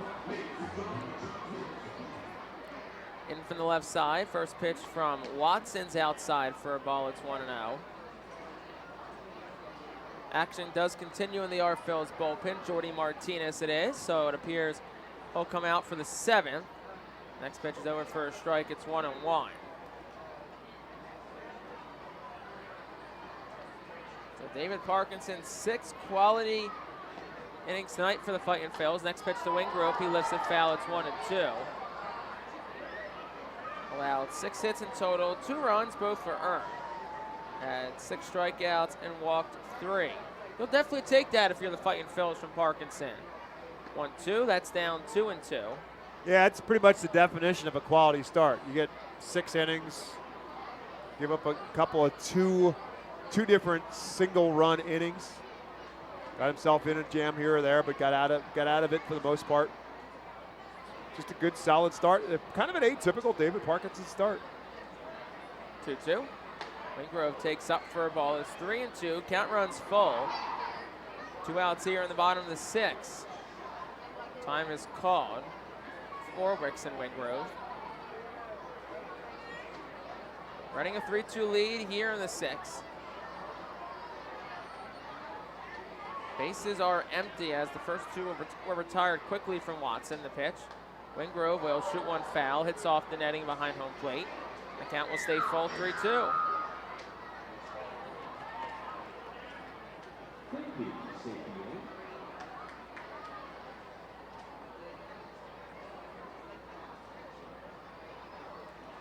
Three-two from Watson again, and Wingrove will swing and miss, and he is down on strikes.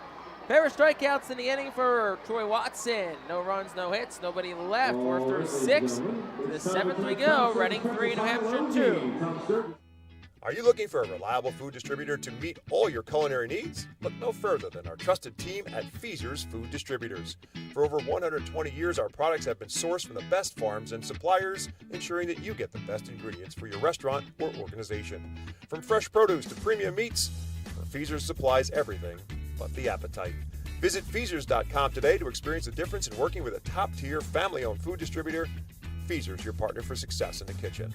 Looking for a fast and hassle-free way to get your snacks and non-perishable groceries? Look no further than FeasersDirect.com. With just a few clicks, discover the convenience of having your culinary essentials ready for a pickup at our headquarters in Harrisburg.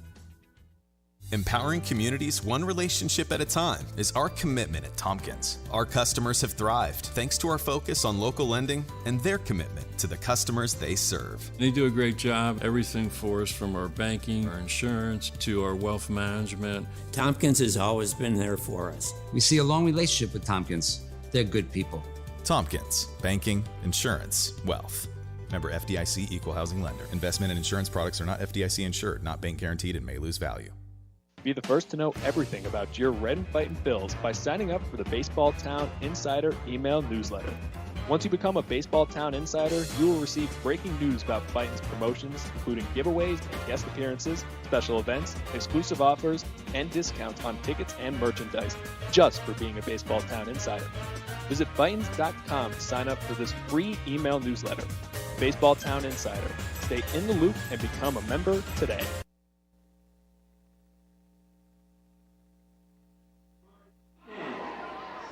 Top of the 7th, 3-2 our score. Reading has the lead. They'll turn things over to the bullpen and Jordy Martinez, and I'll turn things over to our bullpen and Bob McCool. Jordy Martinez on in a 3-2 Phil's lead. By the way, Berks County's own Nick Singleton just scored a touchdown for the Penn State Nittany Lions, put them up on top, pending the extra point to make it 14-7 Nittany Lions over the West Virginia Mountaineers in Milwaukee. Phil's and Brewers. Phil's down 3-2 as Milwaukee bats in the bottom half of the fourth inning. As we look around the rest of the world of sports, Riley Tirada leads things off for New Hampshire here in the bottom of the seventh inning. And the 9-hole hitter rolls one to short. And Madison Stokes will make the play. First time for the shortstop tonight to field a ground ball. And he has it without a problem for out number one. And that will bring the top of the order. And Devontae Brown to the plate for the Fisher Cats. Devontae Brown 1 for 3 on the night. Singled his last time up. Also grounded out and flew out to left field. Brown just called up to New Hampshire during this series. This one lifted up in the air high towards left. Ethan Wilson will wait for it and squeeze it for the out. And that's 2 quick outs for Jordy Martinez here in this seventh inning. Martinez, a 23-year-old lefty, called up from Jersey Shore on August the 19th. Pitched in 39 games for the Blue Claws. 47 2/3 innings, all in relief. 59 strikeouts, 27 walks. He had 5 holds and 3 saves in his time with Jersey Shore. He's got 2 outs now, and Alan Roden at the plate. Roden's been on base all 3 times tonight.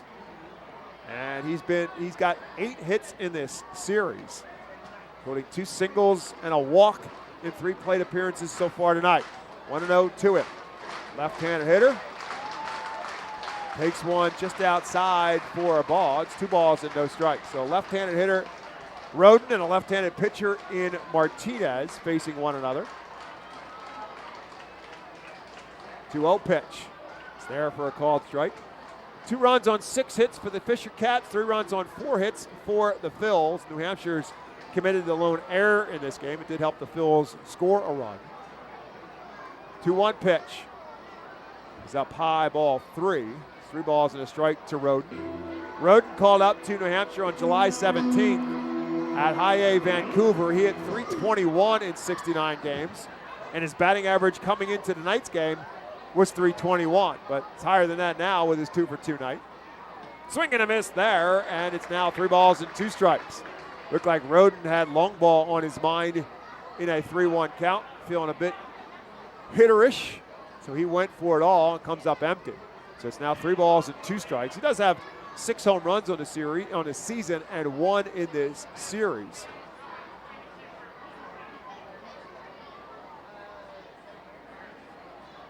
Three balls and 2 strikes to him. Up and in, ball 4. Actually hit him on the elbow, so it was ball 4 or hit by pitch, but it'll go as a hit by pitch. Second batter hit tonight by the Phils. David Parkinson hit 1 batter in his 6 innings. 6 innings, 6 hits, 2 runs. Both of them earned 2 walks, 6 strikeouts for David Parkinson. So now it's up to the bullpen to try to get him a win. It would be his 9th of the year if that could happen, as Miguel Geraldo now bats. Geraldo 0 for 3 on the night, and 4 for 21 now in this series. The first pitch to him is outside for a ball. Is that Dominic Pipkin that was warming up in the Phil's bullpen? Pipkin. He was up, and now he's not. Well, he's up, but he's not pitching anymore.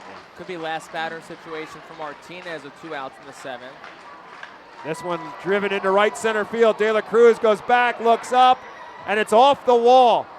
Roden will be waved around as the throw into the plate is not in time. It'll be an RBI double for Miguel Geraldo, and we're tied at 3. Yeah, ball was hit well off the wall. De La Cruz, though, played it pretty well. Good throw, good relay from Dunn, and maybe if it's a hair earlier, they get him, and here comes Al Padrique. So a right-handed hitter coming to the plate in Nunez. The skipper hasn't made the wave yet to the bullpen, but Dominic Pipkin, maybe I guess he did because Pipkin's coming in. So Al Padrique will get the ball from Martinez. Pipkin will come in. We'll have more when we come back on the Reading Fightin Phil's radio network.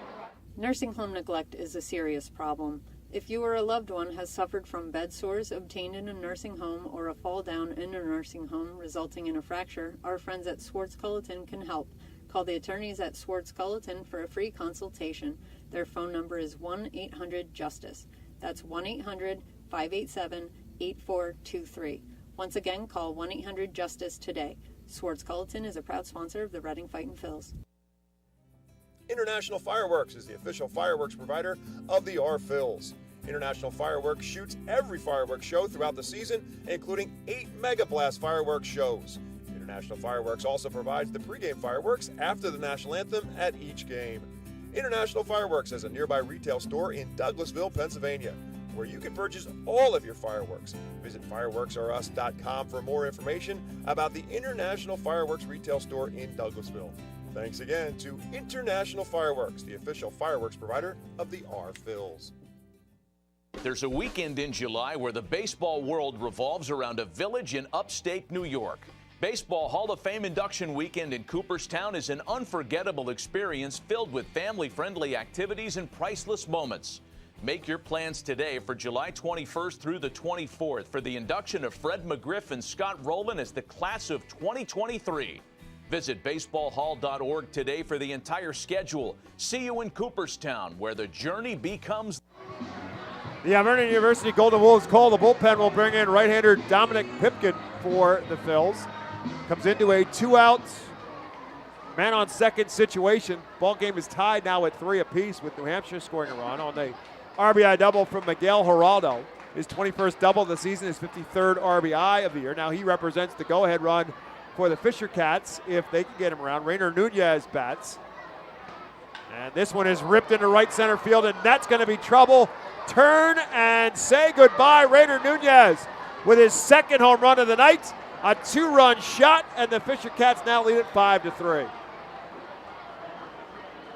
390 feet, 104 off the bat.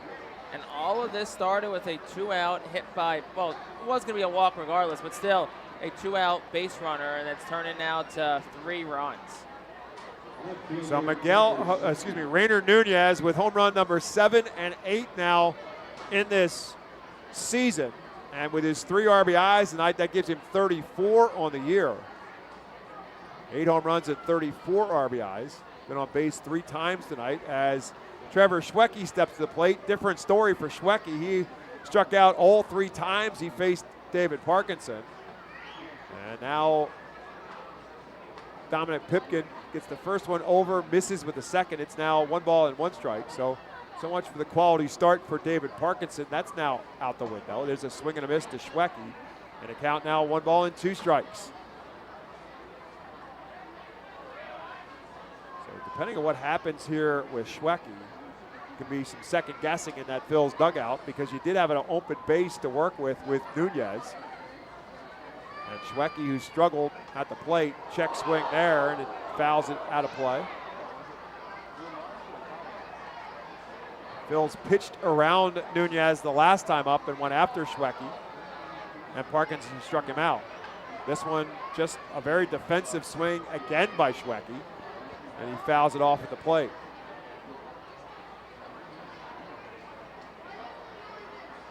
So Phil's will turn things back to their offense now to try to recover. This one's low and inside. It's now 2 balls and 2 strikes. Phil's had a 3-2 lead, but it's now a 5-3 Fisher Cat lead here in the 7th. That just misses low, and the count is now full. Dominic Pipkin giving up the 3rd home run he has surrendered this season. And there's a swing and a miss, strike 3, and that will do it for New Hampshire. But the Fisher Cats put 3 across. They do it on 2 hits, none left. 7th inning stretch time in Baseball Town. New Hampshire 5, Reading 3. Nursing home neglect is a serious problem. If you or a loved one has suffered from bed sores obtained in a nursing home or a fall down in a nursing home resulting in a fracture, our friends at Swartz-Culleton can help. Call the attorneys at Swartz-Culleton for a free consultation. Their phone number is 1-800-JUSTICE. That's 1-800-587-8423. Once again, call 1-800-JUSTICE today. Swartz-Culleton is a proud sponsor of the Reading Fightin' Phils. International Fireworks is the official fireworks provider of the Phillies. International Fireworks shoots every fireworks show throughout the season, including 8 Mega Blast fireworks shows. International Fireworks also provides the pregame fireworks after the national anthem at each game. International Fireworks has a nearby retail store in Douglasville, Pennsylvania, where you can purchase all of your fireworks. Visit fireworksareus.com for more information about the International Fireworks retail store in Douglasville. Thanks again to International Fireworks, the official fireworks provider of the R-Phils. There's a weekend in July where the baseball world revolves around a village in upstate New York. Baseball Hall of Fame induction weekend in Cooperstown is an unforgettable experience filled with family-friendly activities and priceless moments. Make your plans today for July 21st through the 24th for the induction of Fred McGriff and Scott Rowland as the class of 2023. Visit baseballhall.org today for the entire schedule. See you in Cooperstown, where the journey becomes legend.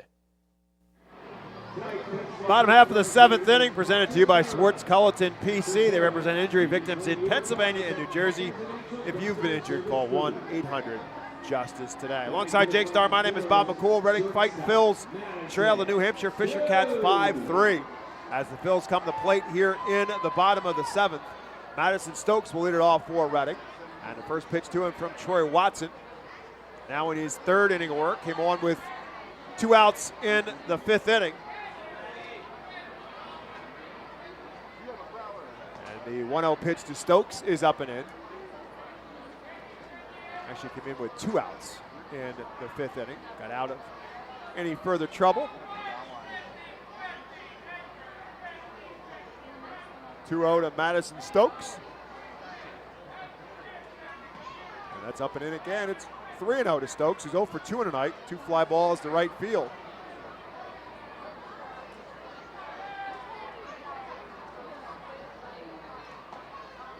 Gets one over there. It's 3 balls and a strike.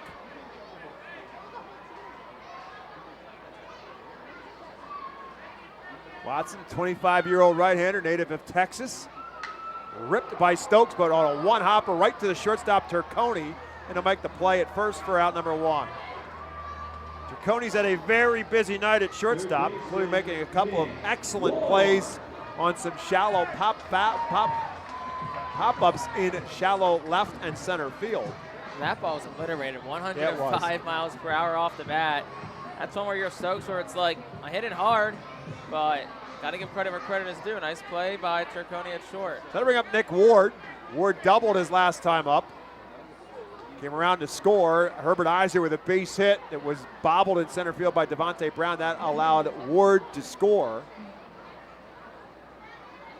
And that's one fouled straight back, and Nick Ward now in a no balls and 2 strike hole. That, at the time, tied the game at 2. And then Oliver Dunn had the RBI to follow that put the Phils on top. Now the Fisher Cats on top at 5-3. As that pitch to Nick Ward is low for a ball. It is now 1 ball and 2 strikes.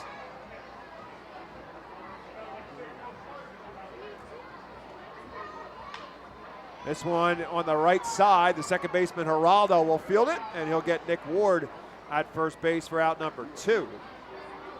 Yeah, good initial jump by Geraldo. Good first step, able to field it and flip it under. And aside from that double he gave up to Dunn, he's retired 5 in a row now, Troy Watson has.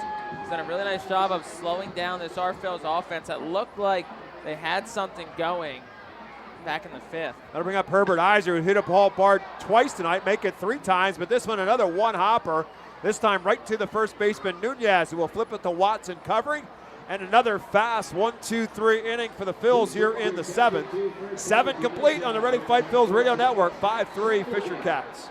Nursing home neglect is a serious problem. If you or a loved one has suffered from bed sores obtained in a nursing home or a fall down in a nursing home resulting in a fracture, our friends at Swartz-Culleton can help. Call the attorneys at Swartz-Culleton for a free consultation. Their phone number is 1-800-JUSTICE. That's 1-800-587-8423. Once again, call 1-800-JUSTICE today. Swartz-Culleton is a proud sponsor of the Reading Fightin Phils. Celebrate the history of our national pastime at the National Baseball Hall of Fame and Museum in Cooperstown. See priceless treasures that'll bring your baseball memories to life. connect with events that have shaped and changed the game and our country. Our stories to tell, your memories to share. Plan your visit today at baseballhall.org.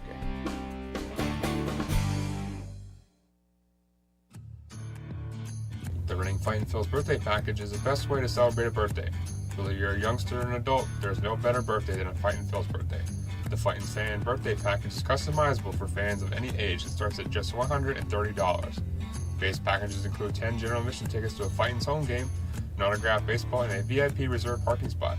Fans can also add a wide variety of experiences and options to make sure your favorite Fightin's fan's birthday is a grand slam.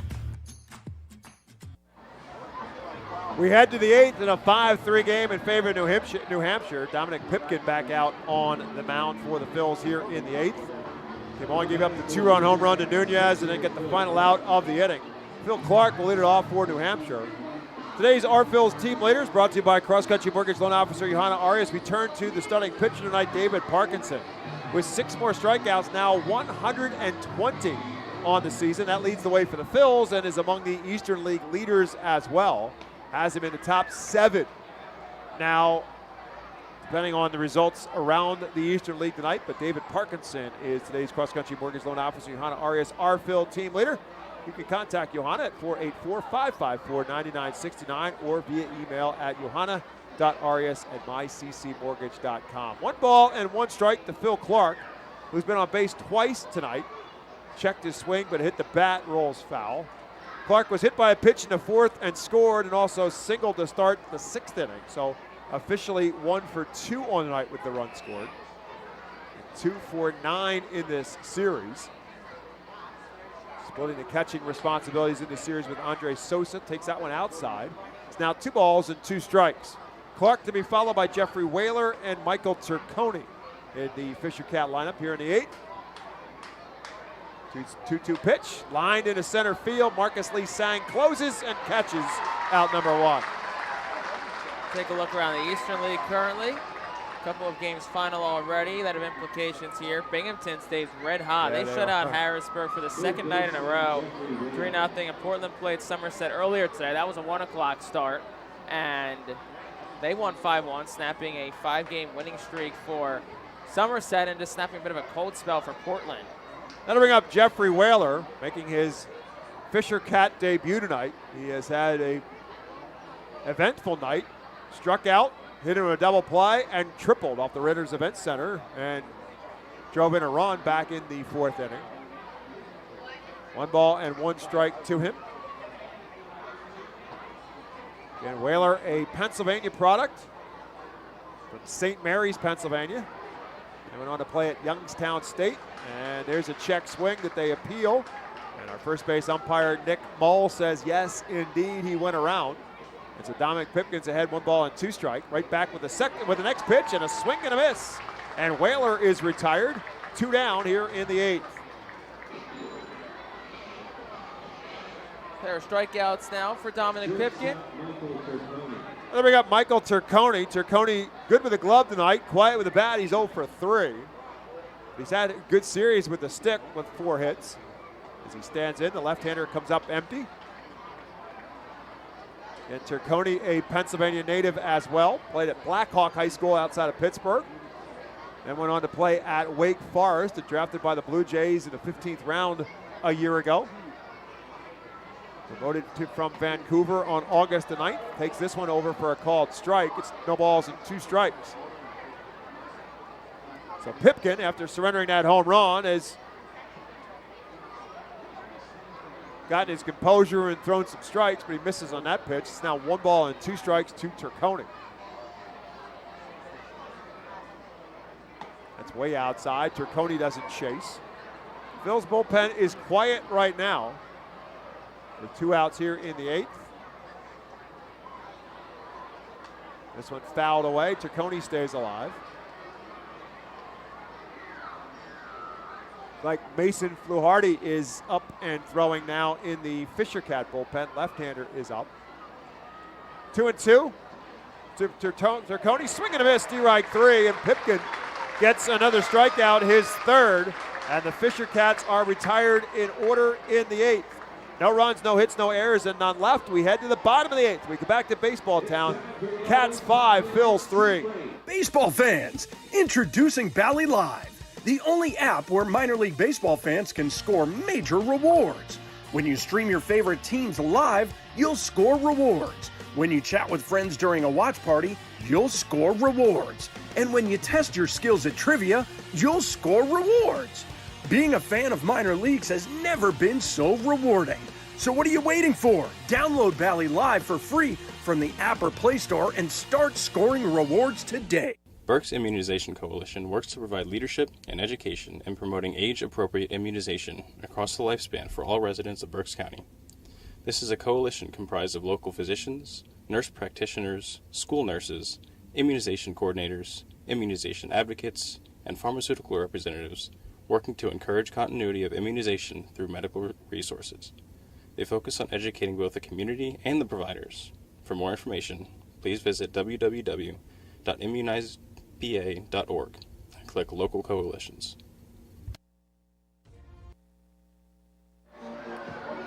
The Alberta University Golden Wolves call the bullpen does bring the left-hander, as we mentioned, Mason Fluharty, into the game for the Fisher Cats, making his 3rd appearance in this series, and he's pitched well.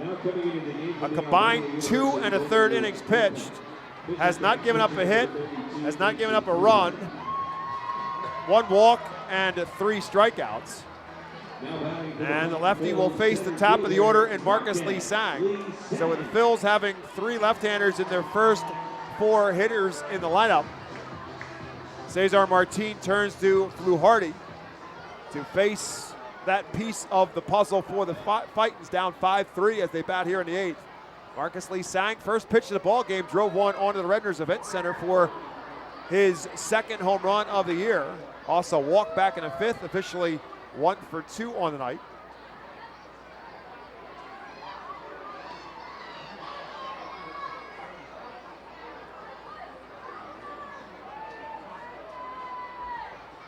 That one bounces up there. 1-1 now to Marcus Lee Sang. Andrew Baker up and throwing the Phils bullpen. Appeared to be getting loose for the 9th after Pipkin goes an inning and a 1/3. Big swing, no contact for Marcus Lee Sang. It's now 1-2.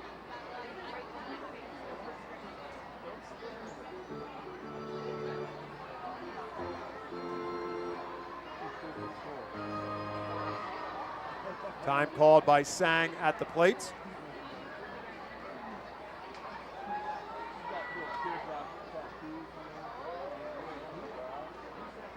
This one lined into right field for a base hit. Rolling into right field, Marcus Lee Sang's thinking 2. Throw into second base is juggled and Sang is safe.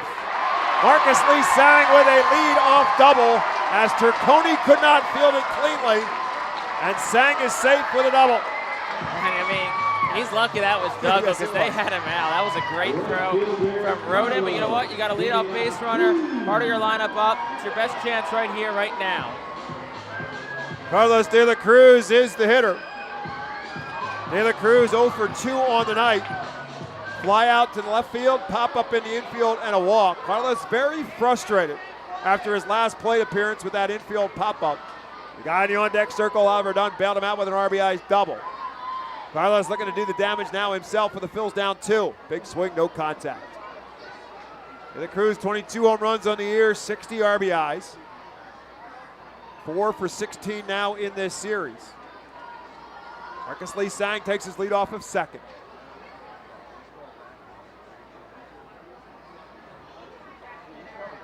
De La Cruz takes it inside for a ball. It's 1-1.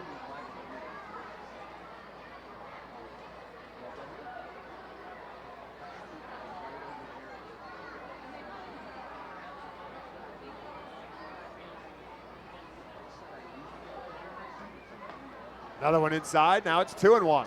A good hitter's count now for De La Cruz, depending on how Fluharty goes after him. He's got a lefty in the on-deck circle. The right-hander hitting De La Cruz at the plate with an open base.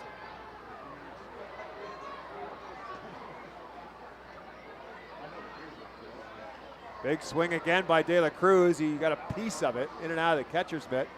And so now the count is 2-2.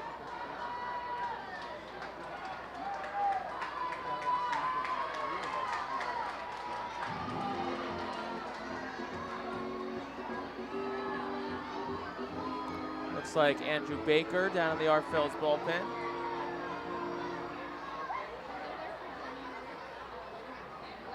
The left-hander, 22 years old, Mason Fluharty. From the stretch, takes a look back at second, comes with his pitch. And again, De La Cruz takes it down and in for a ball. Now the count is full. Fluharty, the number 28 prospect in the Blue Jays organization, originally from Lewis, Delaware.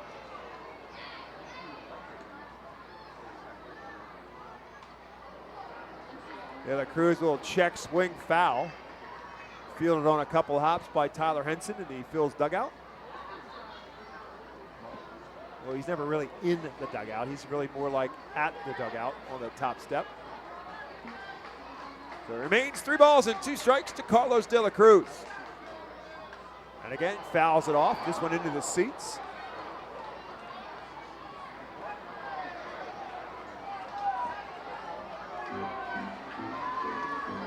The RBI leader from the Phils in the on-deck circle. Right now, man on second and nobody out. And again, De La Cruz stays alive, fouling this one straight back.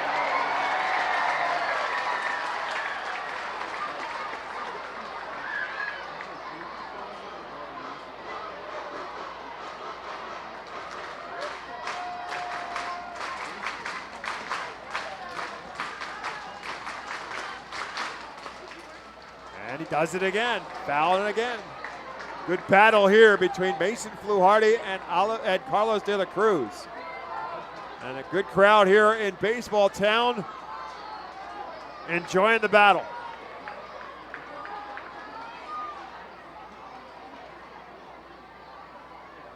This one beats it foul down the third baseline. That's at least 5 foul balls now for De La Cruz in this at bat.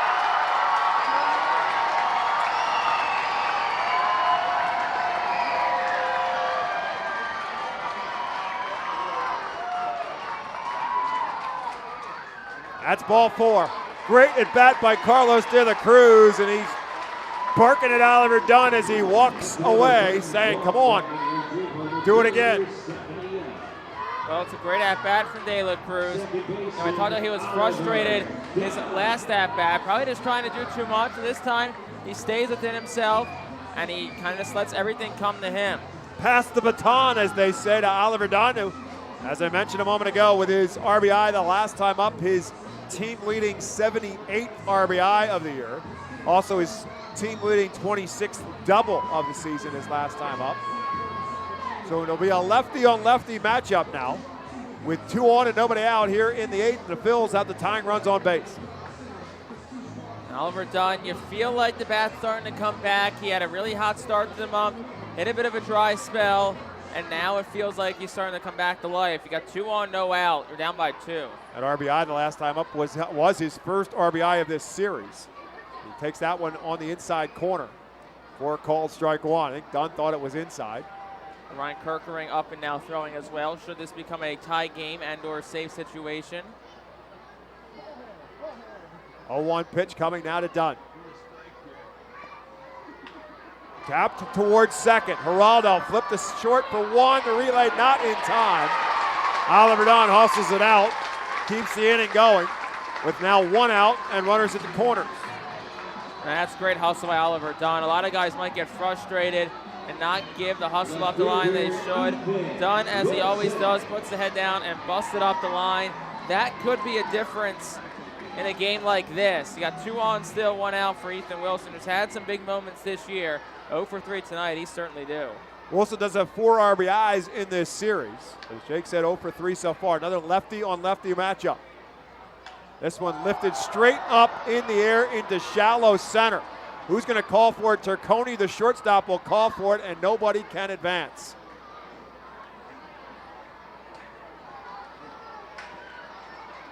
Not a good at-bat for Ethan Wilson. I really thought maybe they would probably send Dunn at some point in time, stay out of a double play, and then if Dunn can steal the base, now you have the tying runs in scoring position. But Ethan Wilson didn't give any of that a chance to happen. Swinging at the first pitch and popping it up. So now to be Jalen Ortiz who will get the chance. Ortiz 0 for 3 tonight with 3 strikeouts. Still may see Dunn try to steal a bag here.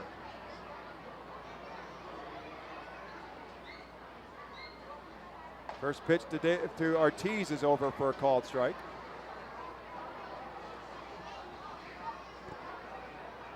Two outs now in the inning, 2 on.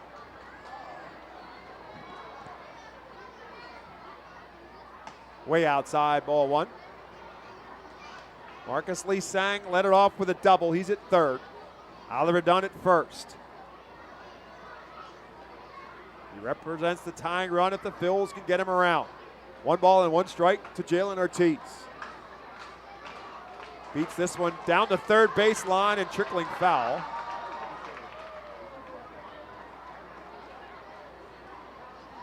So now Ortiz behind in the count 1-2.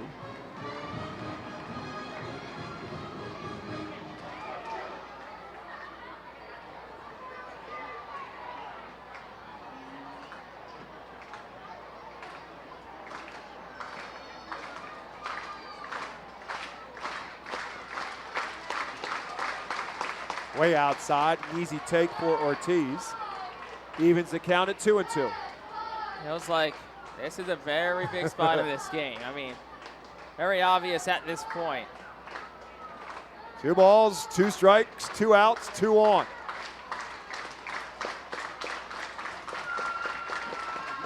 Takes up high, ball 3. Lou Hardy was 5 steps towards the dugout. He thought it was strike 3. That's a gutsy take.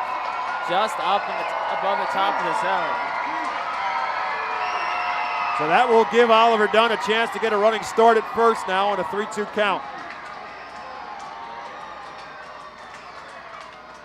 Popped up behind the bag at first. Nunez in foul ground, but it lands in foul territory. Everybody's going to have to come back. Probably if that was fair, could have scored 2 because Dunn was off and running. Yep. It was straight behind the bag. Not sure where Geraldo, the second baseman, was, but he was clearly very late getting over there. Nunez, the first baseman, kind of got his feet tangled up with one another and couldn't make the catch himself on a play directly behind him. So Ortiz will come back and try it again. Takes time first. Count is 3-2. So again, Dunn will be off.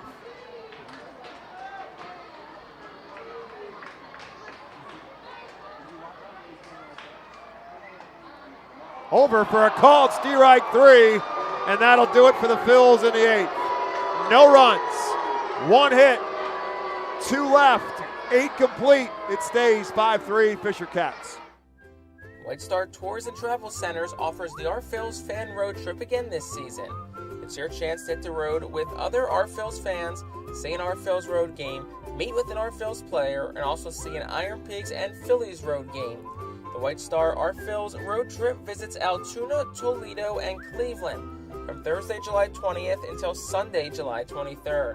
See the Our Phils in Altoona Thursday, meet with an Our Phils player or coach, then head to Toledo Friday and Cleveland Saturday to see many former Fightins in action. The trip heads back to Reading on Sunday. Visit the customer service booth for more info on the White Star Our Phils fan road trip to Altoona, Toledo, and Cleveland. Space is very limited, so sign up today. You can add a delicious all-you-can-eat buffet to any Reading Fightin' Phils game ticket for only $21. This selection includes barbecue chicken sandwiches, cheeseburgers, hamburgers, hot dogs, corn, pasta salad, baked beans, potato salad, chips, cookies, and so much more. Drinks feature all Pepsi products. Call the Fightins at 610-370-BALL. Order online at ourphils.com or visit the Customers Bank ticket office at FirstEnergy Stadium. The Vernon University Golden Wolves call the bullpen. Will bring in Andrew Baker. His job is to get 3 outs and hope the Phils can try again in the 9th to be a hero. 5-3 Fisher Cats. As New Hampshire comes to play here in the 9th, they'll send 9-1 and 2 due up. That's Riley Tirada, Devontae Brown, and Alan Roden.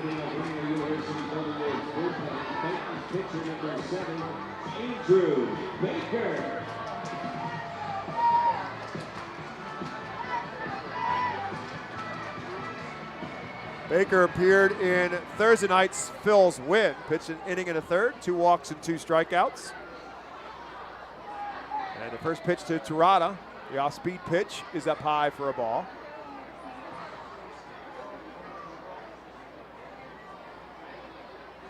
David Parkinson started, went 6 innings. Jordy Martinez went 2/3 of an inning, and then Dominic Pipkin an inning and a third. And that's where the Phils let this one get away. It was a 3-1 Phils lead, a 3-2 Phils lead, excuse me. It's now a 5-3 lead after the Fisher Cats put 3 up on the 7th inning.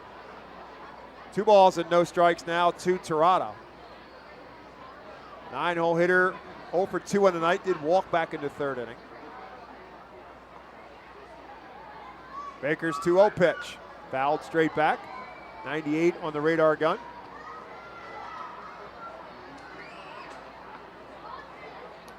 And if you tuned in late, Phil's on a 90s night here at the ballpark and a tribute to Springfield's first family. Phil's wearing some Simpson-themed jerseys tonight. They're available for auction online. If you go on the Phil's website, ourphils.com, you can bid on those jerseys. Game-worn jerseys. 3 balls and a strike now to Riley Tirada. Fouls this one down the down the first base line and into the grandstand. Mega Blast fireworks to follow on this one. Don't forget, tomorrow, Phils and Fisher Cats will finish this series at 5:15, and the Philly Fanatic will be in attendance for tomorrow's game. Great day to come out and see the ball club as the summer days are winding away on a Labor Day weekend. And the season all but over as well. Phils will come back here on Tuesday for one last home series against the Portland Sea Dogs right up and through the following Sunday as Riley Tirada ends up getting ball 4. So Baker walks the first batter he sees here in the 9th. That'll bring up the top of the order and Devontae Brown. Brown on base once tonight, 1 for 4 with a single. Now 4 for 16 since his call up from Vancouver. The first pitch to him is in the dirt. That's going to allow Tirada to move up on the wild pitch.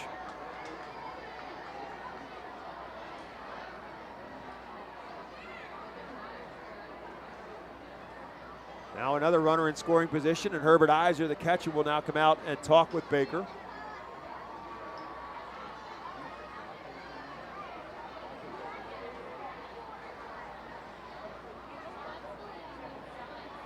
Phil scored a run in the first. New Hampshire matched that in the second. Went ahead in the 4th at 2-1. Phils went back on top 3-2 in the 5th.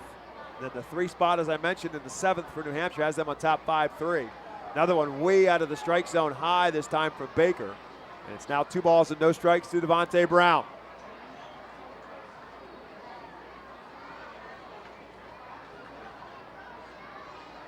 See if Brown is taking 2-0. He swings at it, fouls it away. So he got behind Tirada 2-0, and then he got up there swinging, fouled a couple pitches off, but eventually worked a walk. It's now 2 balls and a strike to Devontae Brown.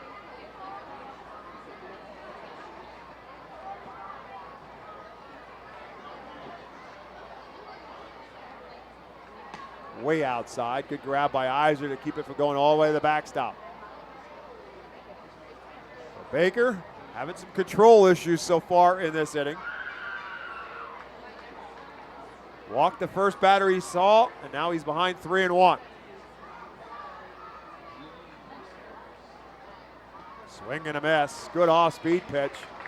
Brown thinking he's got to get a fastball here at 3-1, but the guy's struggling to throw strikes, and instead he gets the curveball. He's way out in front. It's 3-2. So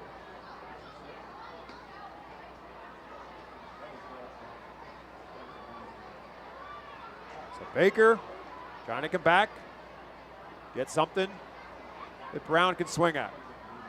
Way outside, and it goes all the way away from Iser, and that's going to allow Devontae Brown to get on base and allow Tirada to move up to third base on the wild pitch. So now 2 walks in the inning, 2 wild pitches in the inning. And Andrew Baker's got himself in a jam. First and third, nobody out.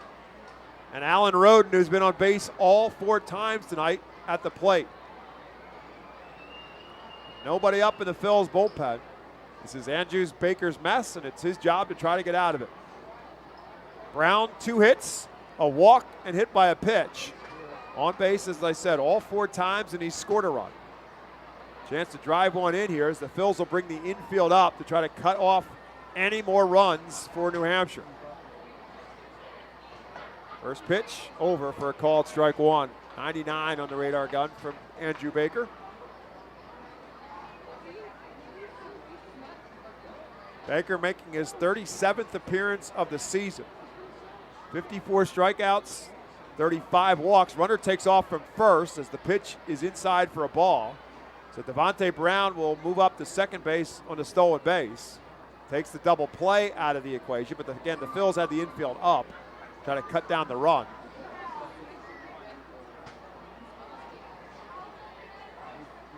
One ball and 1 strike to Roden. Tapped towards the right side and through for a base hit. Tirada will score. They're going to hold up Devontae Brown. It's going to be another base hit for Roden, his 3rd hit of the night, 2nd straight night in a row. He's had 3 hits. RBI as well, and it's 6-3. Yeah, and for Roden, it's his 5th 3-hit game in AA, and he's now had 12 games of multiple hits in his last 35, 9 in his last 15. He's red hot right now, and here will come Brad Bergeson. That's just good hitting on his part, though, because the infield was up. Infield's back. It's a ground out and maybe an RBI. But because the infield was up, that gets through for a base hit. So good job by Alan Roden to get it through the infield. And Andrew Baker's still in a pickle with 2 on and still nobody out, a run in. And making the job that much harder for the Phils in the 9th. Now Miguel Geraldo at the plate.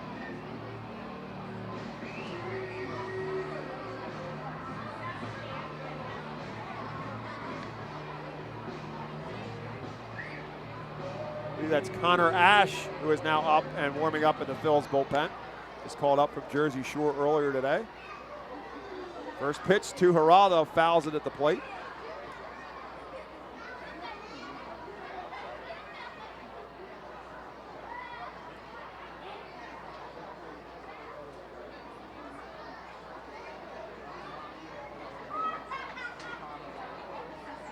Juan Nunez, the closer for the Fisher Cats, is up and warmed up in their bullpen. Runner takes off from first, pitches up and in, and Alan Roden will move up to second base.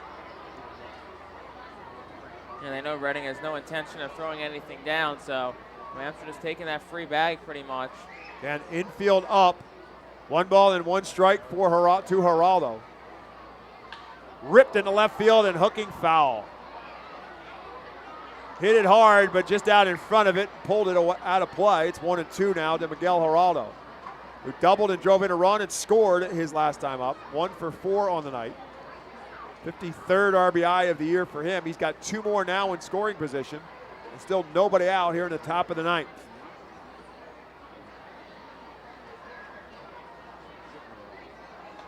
It's way up and in. Ball 2. So again, the 2 walks that started this inning. Where the predicament for Andrew Baker began.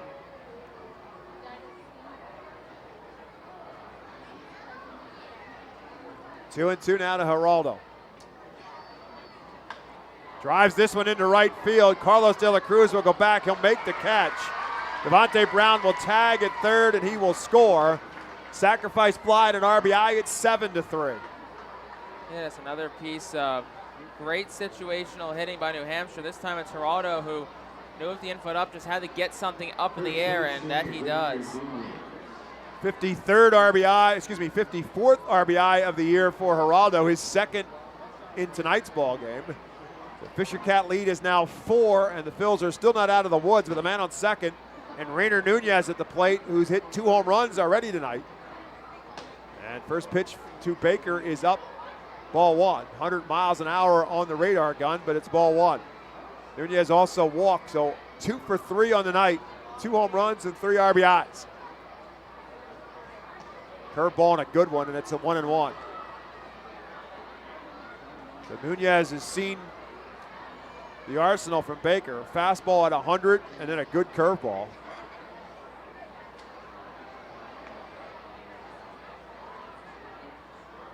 Swing and a miss. Again, 100 mile an hour. And a whole lot more than that on the swing by Miguel Geraldo. Comes up empty. Yeah, Baker just reaching back and pumping in that fastball. And Nunez was taking that huge swing. Over for a called strike 3. Rainer Nunez is out on strikes. That's 2 down here in the 9th. So now a chance to get out of this with no more damage. Already 2 runs across as Trevor Schwecke has had a night he'd like to forget. 0 for 4 with 4 strikeouts.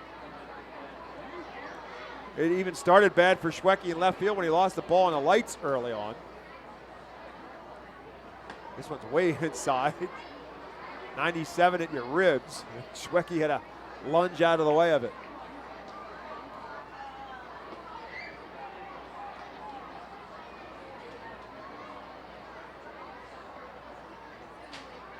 That's way outside. Now it's 2-0.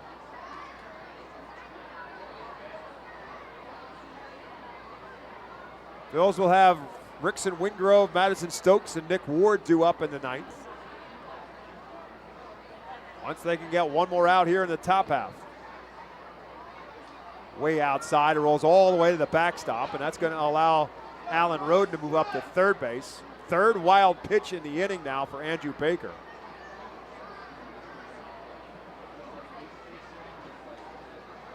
And it's 3-0 now to Trevor Schwecke.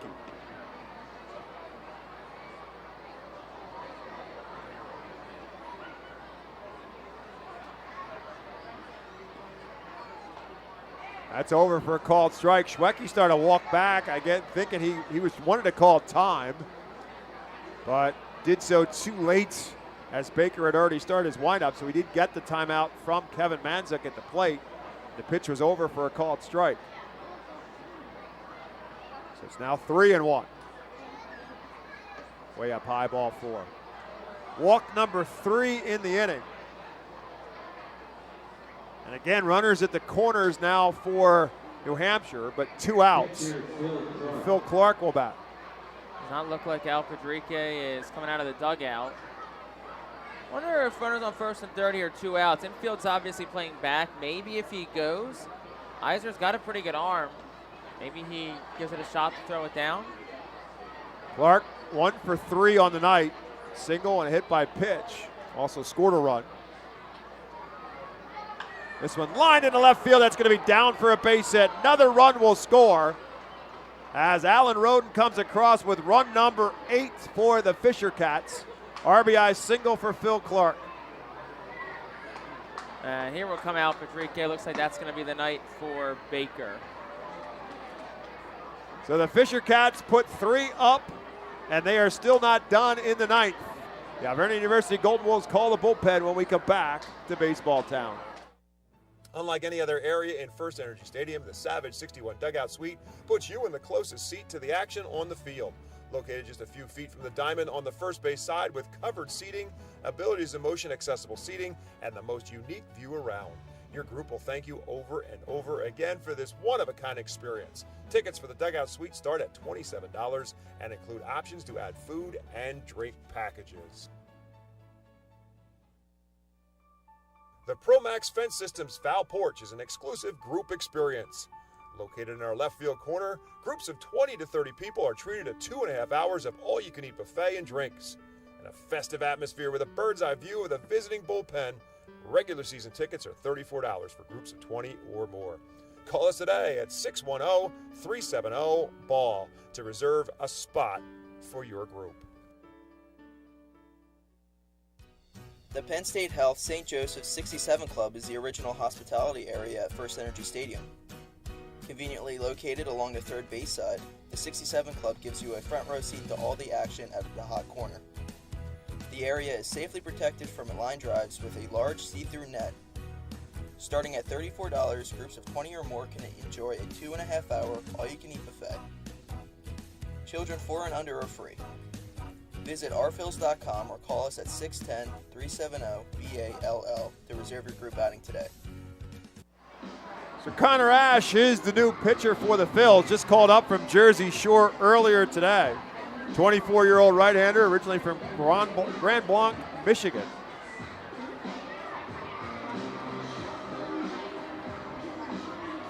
And he inherits a 2-on, 2-out jam here in the ninth. Fisher Cats have already opened this up with a 3 spot here in the ninth to make it an 8-3 game. Jeffrey Whaler will come to the plate, the 8th Fisher Cat to come to the plate here in the 9th inning. Ash was solid, 2.33 ERA across 14 games and 19 1/3 innings pitched with Jersey Shore before being called up last night. Right-hander pitching from the stretch. First pitch way up high to Whaler. Whaler an RBI triple back in the 4th, 1 for 4 on the night. A couple of strikeouts and a double play in his other 3 plate appearances.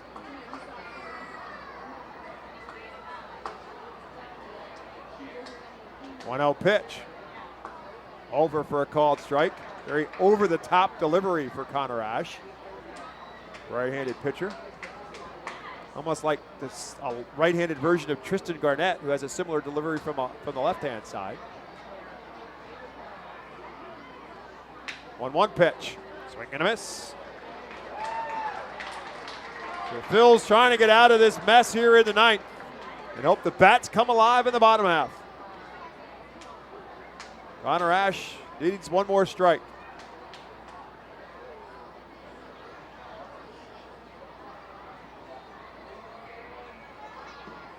Curveball just misses. Connor Ash started to walk off the mound. Herbert Iser just held the pitch at the plate for a moment. It's 2 balls and 2 strikes. 2 on, 2 out.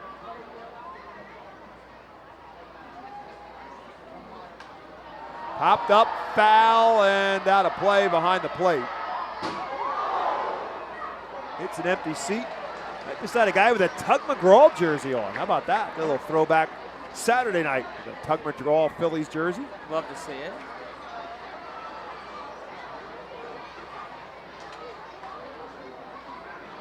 So it remains 2 balls and 2 strikes to Jeffrey Whaler. That one misses low, and now the count is full.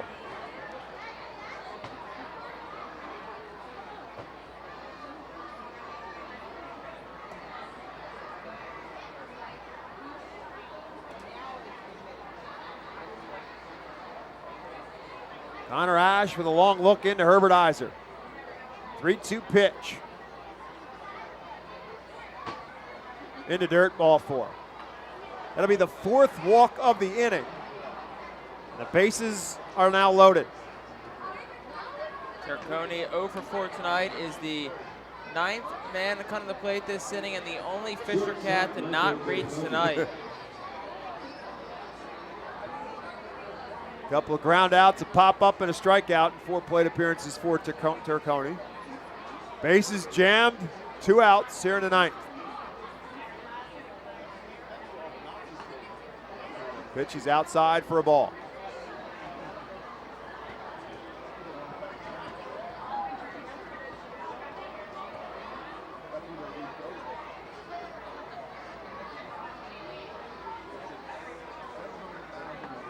That's there for a strike.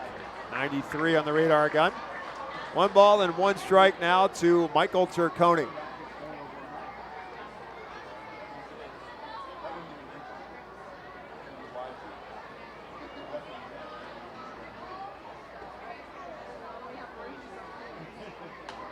Fouls this one away. It's 1-2.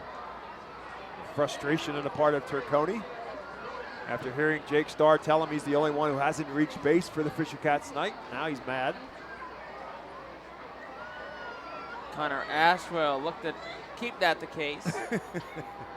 1 ball and 2 strikes.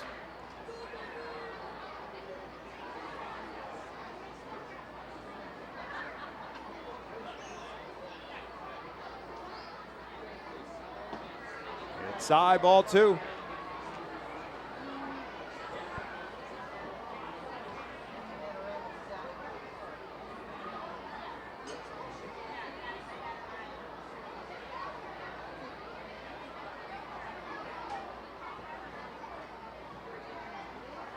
Make it ball 3. So the count is full.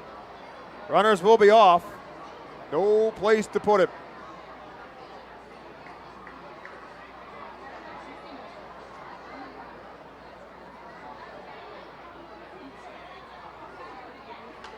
Fouls it away. This game was moving along pretty crisply for about 6 or 7 innings. Yeah, we're on pace for a little under 3 hours right now. We're at 6:47, so we're at about 2:33 right now. I think we've only had one 3-hour game this year, correct. if I remember. 3 hours is the longest home game we've had this year, and it happened one time. 3 balls and 2 strikes. The runners are off, and they will walk to the next bag as that's ball 4, and another run comes home on another walk.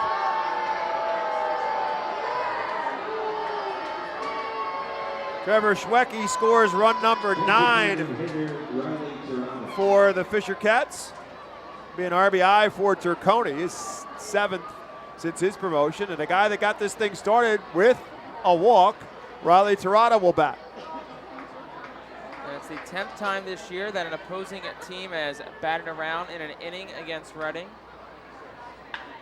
And Tirada drills this one deep to center field. Marcus Lee sang back and off the base of the wall. 1 run scores, 2 runs will score, 3 runs will score, and Riley Tirada will head to third base with a stand-up bases clearing triple. It is now 12-3 Fisher Cats. This game has been broken wide open. And here comes Brad Bergeson to talk to Connor Ash.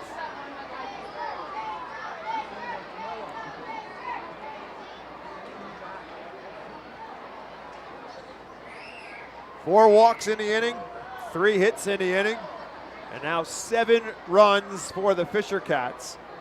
With Tirada now at third base. And he hit that one to the deepest part of the ballpark, back to that triangle in center field. And Marcus Lee Sang was playing a bit shallow in center field because you got the 9-hole hitter up. And Tirada just drove it straight to the triangle in center field. Marcus Lee Sang had no shot to get there. And on a 3-2 count, 2 outs and runners off, they all scored easily. And Tirada hustling his way all the way around for the stand-up triple. Ball went 395 feet off the bat. Second triple of the season for Tirada. And now it's the top of the order, and Devontae Brown, he too walked and scored in this inning. First pitch to him is over for a called strike 1. Swing and a miss, strike 2.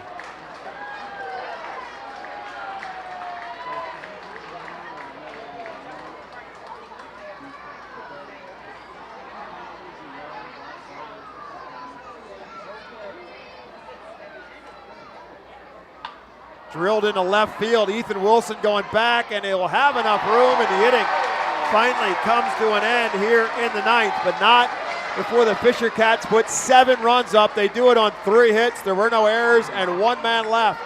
We head to the 9th. Phils need a bunch. They're down 12-3. Unlike any other area in FirstEnergy Stadium, the Savage 61 Dugout Suite puts you in the closest seat to the action on the field. Located just a few feet from the diamond on the first base side with covered seating, abilities in motion accessible seating, and the most unique view around. Your group will thank you over and over again for this one-of-a-kind experience. Tickets for the Dugout Suite start at $27 and include options to add food and drink packages. The ProMax Fence Systems Foul Porch is an exclusive group experience. Located in our left field corner, groups of 20 to 30 people are treated to 2.5 hours of all-you-can-eat buffet and drinks.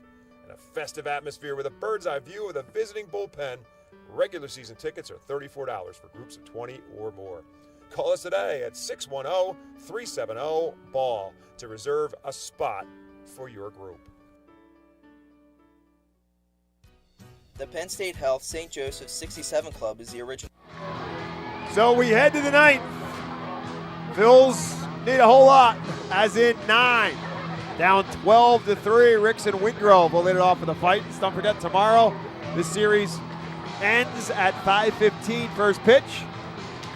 Tompkins Plaza will open up at 4 o'clock. Again, promised to be another beautiful day here in Berks County to come out and watch baseball.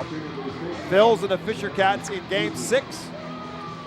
And the Philly Fanatic will be here to entertain as well.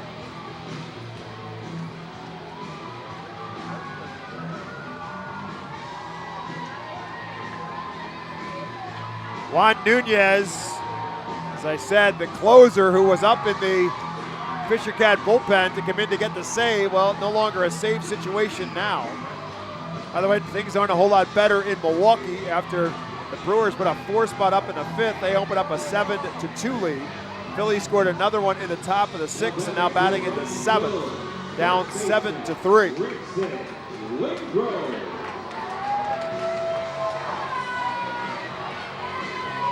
Not a good performance tonight for Aaron Nola. Gave up 7 runs in 4 2/3 innings.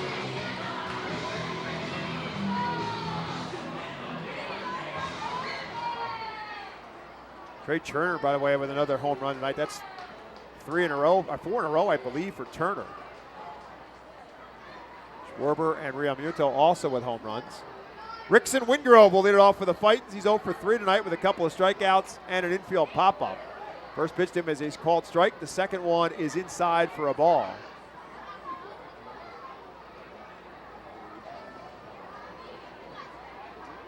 Juan Nunez making his 27th appearance for the Fisher Cats out of the bullpen. Wingrove takes another one low for a ball. 2-3 with a 2.62 earned run average. He has 1 save. It came earlier in this series. 34 1/3 innings pitched, 51 strikeouts, 28 walks. 2-1 pitch. Wingrove takes this one inside. It's 3-0. Wingrove now 1 for 8 in this series. Couple of walks. Got his first Phil's hit and RBI in last night's game.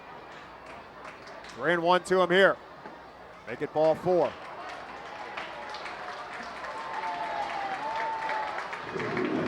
Well, base on ball certainly helped the Fisher Cats in their half of the 9th inning. Rickson Wingrove starts the bottom half of the 9th with a base on ball. That'll bring up Mason Stokes, who's 0 for 3 tonight. Pitching matchup for tomorrow's season finale. Josh Hendrickson will get the ball for the Fightins. And we believe it'll be Ricky Tiedemann, who started on Tuesday's Game 1 of this series, will get the ball for New Hampshire, and it drills Madison Stokes right in the middle of the number 3 on his back. So back-to-back base runners here for the Phils in the 9th. One by way of a walk, another by way of a hit by pitch. And that'll bring Nick Ward to the plate. Ward 1 for 3 on the night with a double and a run scored back in the 5th inning. The line drive in the left center field gapped and one hop the fence for the double. His 4th double as an Phil. First pitch to him is over for a called strike.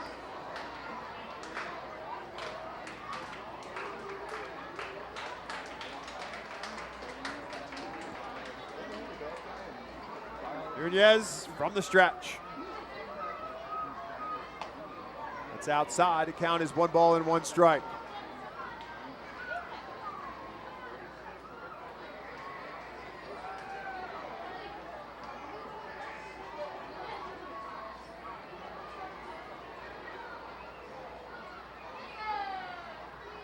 This one lifted straight up into shallow center. Who's going to get there? It'll be the center fielder, Devontae Brown. Wait for it to come down. And that's out number 1 here in the 9th. Attendance tonight here in Baseball Town, 7,206. Presented to you by PSECU, proud to be one of the largest credit unions in Pennsylvania. That 7,000 will put the Phils' attendance over 350,000 for the year. We thank you for your attendance at FirstEnergy Stadium throughout the year. Down to 7 home games left to go in the regular season. Herbert Eisen now will bat. First pitch to him rolls all the way to the backstop. That'll allow Wingrove to move up to 3rd and Stokes to move up to 2nd. Chick-fil-A serving quality food has been the priority since day 1 because chicken is the center of the menu. Serve only real breast meat with no fillers, artificial preservatives, or steroids. Like other chicken in the United States, theirs contains no added hormones. Chick-fil-A, 3 Berks County locations, a Broadcasting Square in Wyomissing, 5th Street Highway in Reading, and Exeter Commons in Exeter, proud 2023 Fightin' Phil's team feed partner. Herbert Iser takes ball 2.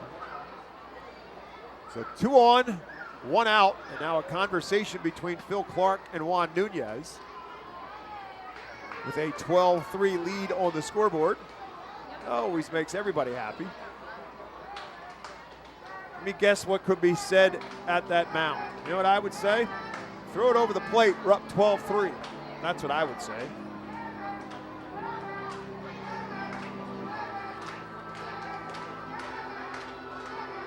Nunez, 27-year-old right-hander.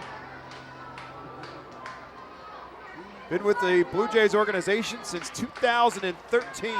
Signed for the Dominican Republic. This one lifted straight up. This time down to third baseline. Whaler, the third baseman, in foul ground, will squeeze it for out number 2. See that message of throwing strikes work, because he threw a strike and he got an out. So that'll bring the top of the order and Marcus Lee Sang to the plate. Lee Sang's had a good night with a bat in his hand. Started this game with a solo home run. Very first pitch he saw. Leadoff man drove it into the Raiders Event Center for his second home run as an RFL. He's also doubled and walked. Been on base 3 times in 4 plate appearances. First pitch to him is way inside, ball 1.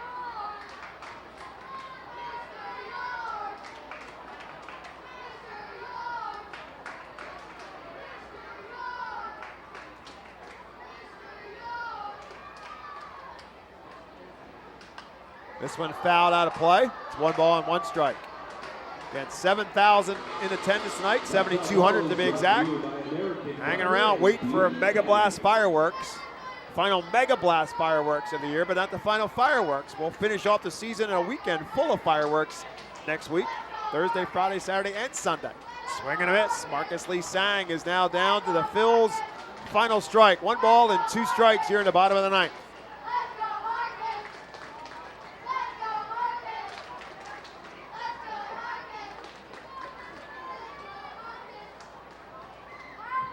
Way inside, ball 2. 97 on the radar gun from Nunez. As I mentioned, Nunez signed as an international free agent by Toronto in 2013. 27 years of age and makes it here to Double-A for the first time on May the 2nd he's called up. 2 balls and 2 strikes. That's low, ball 3.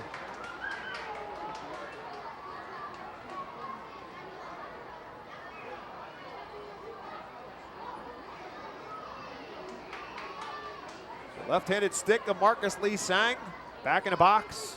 The 3-2 count. Way outside, ball 4. So that's 2 walks and a hit batter in the inning. Now the bases are loaded, and here comes Carlos De La Cruz.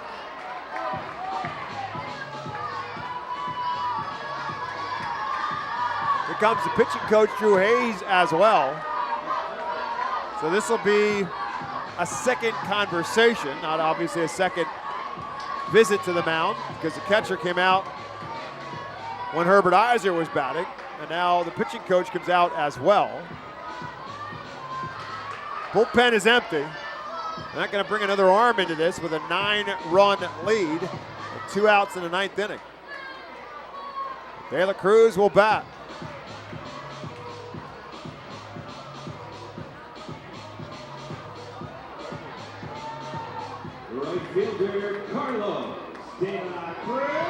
De La Cruz been on base twice tonight, both by way of base on balls. 0 for 2. Carlos 4 for 16 in the series.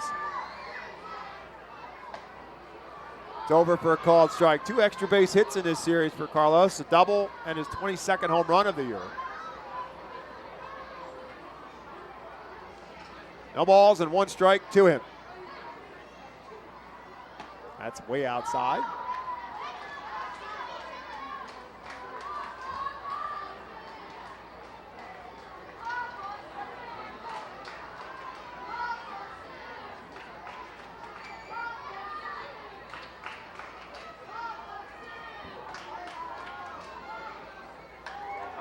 Lifted up in the air down the first baseline. Nunez will give it a chase, but cannot get there. It lands in foul territory and bounces into the stands. Nunez had a shot at it, but couldn't get there. And again, he hasn't gotten a whole lot of help on those foul pop-ups behind the bag by his second baseman, Miguel Geraldo.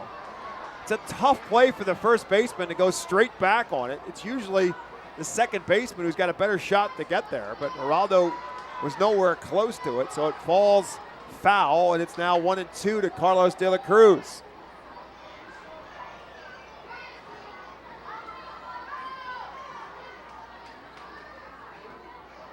Over for a called strike 3, and that will end the ball game.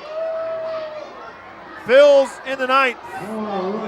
No runs, no hits, there were no errors, and 3 men left on base. The final here in Baseball Town. It's the New Hampshire Fisher Cats 12, the Fightin' Phils 3. We'll take a timeout back on the Reading Fightin' Phils radio network with our postgame show right after this.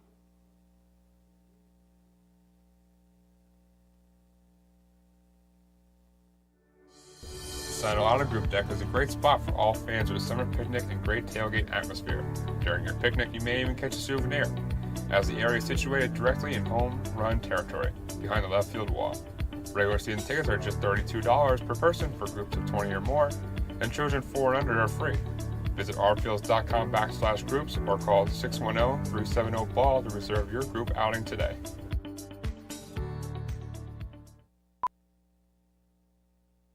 The Louisiana Swamplands. Out here, you're either lunch or you're enjoying it. Make sure you end up on top with the all-powerful lineup of Kia SUVs, like the Telluride, Sportage, and Sorento, equipped with available all-wheel drive, higher ground clearance, and the interior capacity to bring everything you need, so you'll always remain more than a gator's length ahead. Visit your local Kia dealer today to find your next adventure in our ever-capable lineup of SUVs. Kia, movement that inspires. Call 800-3334-KIA for details. Always drive safely. Are you looking for a reliable food distributor to meet all your culinary needs? Look no further than our trusted team at Feaser's Food Distributors. For over 120 years, our products have been sourced from the best farms and suppliers, ensuring that you get the best ingredients for your restaurant or organization. From fresh produce to premium meats, Feaser's supplies everything but the appetite. Visit Feasers.com today to experience the difference in working with a top-tier, family-owned food distributor. Feaser's, your partner for success in the kitchen. Looking for a fast and hassle-free way to get your snacks and non-perishable groceries? Look no further than FeasersDirect.com. With just a few clicks, discover the convenience of having your culinary essentials ready for a pickup at our headquarters in Harrisburg.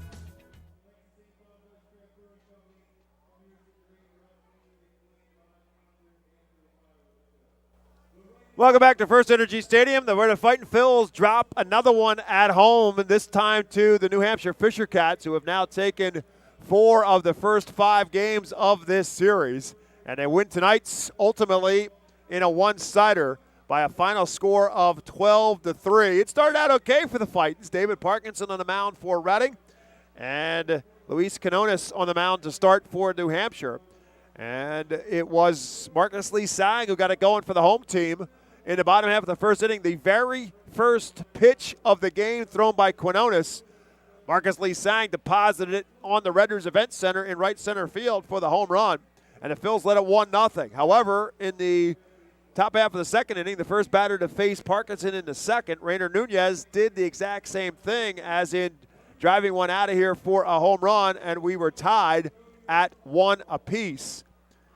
The Fisher Cats then took the lead in the fourth.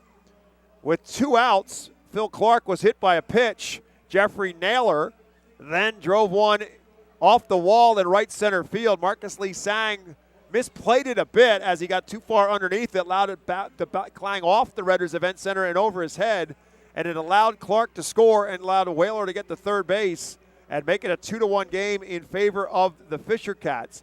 But the Phils turned it back into their favor in the 5th inning. With 1 out, Nick Ward started with a double in the left center field gap. Herbert Iser then drove one into center field for a base hit. Ward held up for a moment, not sure that the ball wouldn't get caught, but Devontae Brown, the center fielder, bobbled it, and it allowed Ward to score. So it was a base hit for Herbert Iser. He doesn't get an RBI on the play, but it was a run scored. It tied the game at 2 apiece. And then after a walk to Marcus Lee Sang, Carlos De La Cruz hit an infield pop-up, and there were 2 outs in the inning. And Oliver Dunn then at the plate grounded one up the middle for a base hit that scored Herbert Iser and put the Phils in the lead at 3-2. It's a hustle double for Oliver Dunn. It was also his 26th double of the season and his team-leading 78th RBI of the year as well. And the Phils still had something going at second and third and 2 outs in the inning, and the cleanup hitter Ethan Wilson at the plate.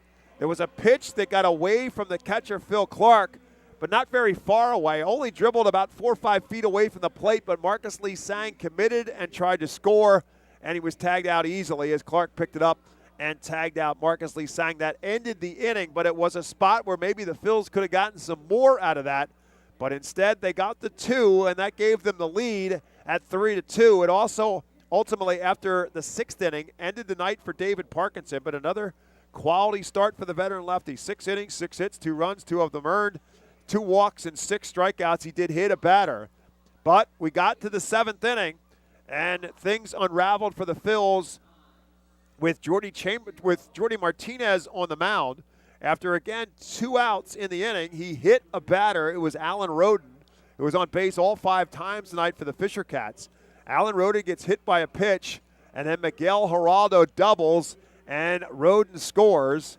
That tied the game back up again at 3-3, but the Fisher Cats were not done as Rainer Nunez came to the plate and again drove one out of here, a 2-run home run this time. And with that, the Fisher Cats had a 5-3 lead going into the 7th inning. Phils could not score in the 7th or the 8th, and then things got ugly in the 9th inning. Andrew Baker came on to pitch, and it was not a good inning for the Phils. Ultimately, he could not finish off the inning. They brought Connor Ash, who just got called up from Jersey Shore earlier today, to try to finish off the inning. When it was all said and done, there were 3 hits, there were 4 walks, and there were a hit batter all in the inning, but 7 runs in the inning for the Fisher Cats on 3 hits. And ultimately, with all of that, the Fisher Cats had broken this thing open to a 12-3 advantage. The Phils came back with a little bit of excitement in the bottom of the 9th, if you want to call it that. They got a walk, a hit by pitch, and another walk. But ultimately, with the bases loaded, it was a strikeout to Carlos De La Cruz that ended it. And the Phils drop another one at home. The record now, I keep saying these numbers because it's worth mentioning. May not be worth listening to, but it is worth mentioning. Phils on the road this season, 34-29, a very, very respectable road record. Here at FirstEnergy Stadium, they were a mind-numbing 20-41. 21 games under 500 here in front of the home crowd. And it's another great night here at the ballpark in terms of attendance. Another beautiful night here at the ballpark, but unfortunately the Phils drop one here at home. For New Hampshire, 12 runs on 11 hits. They committed 1 error. They left 7 on base. Phils with 3 runs on 5 hits, no errors. They left 7 men on base. Troy Watson gets the win for New Hampshire. The right-hander is now 3-6 on the season. Jordy Martinez takes the loss for the Fightins. And the left-hander gets his first decision of the year with now 0-1 on the year. There obviously was no save with that 9-run advantage in the 9th inning. Game played in 2 hours and 51 minutes and played in front of 7,206 watching baseball here in Baseball Town. You can do the same tomorrow afternoon in the series finale. 5:15 is first pitch for the Phils and the Fisher Cats. Josh Hendrickson on the mound for the Phils, and we believe it will be Ricky Tiedemann on the mound for the Fisher Cats. That has not yet been made official for New Hampshire, but that's the pitching matchup. Again, 5:15 is first pitch on a Sunday afternoon, and the Philly Fanatic will be here to entertain you as well. So come out, see which, again, promises weather-wise to be another beautiful day here at the ballpark, and the Philly Fanatic here as well to keep you entertained in between innings. So that's going to do it for our broadcast here on the Reading Fightin' Phils Radio Network. Again, as always, we thank you for listening in and or watching in on MILB TV. You can do so tomorrow. And again, the rest of the homestand that begins again on Tuesday. The Portland Sea Dogs will come in on Tuesday, and that will be the final home series of the season, as the Phils and the Sea Dogs will go after one another beginning on Tuesday right up and through next Sunday, and the final games of the home schedule. So just 7 more games left to be played here in Baseball Town to come on out and enjoy this beautiful ballpark. Final score tonight goes to the Fisher Cats, who are now 23-30 on the season. Reading with the loss falls to 26-30 in the second half. Again, 7,206 watching here in Baseball Town. For my colleague in the booth, Jake Starr, my name is Bob McCool. Thank you, as always, for listening to Reading Fightin' Phillies Baseball. Hope you'll do so again tomorrow. Better yet, we'd love to see you here at the ballpark. Have a great night, everyone, and thanks for listening.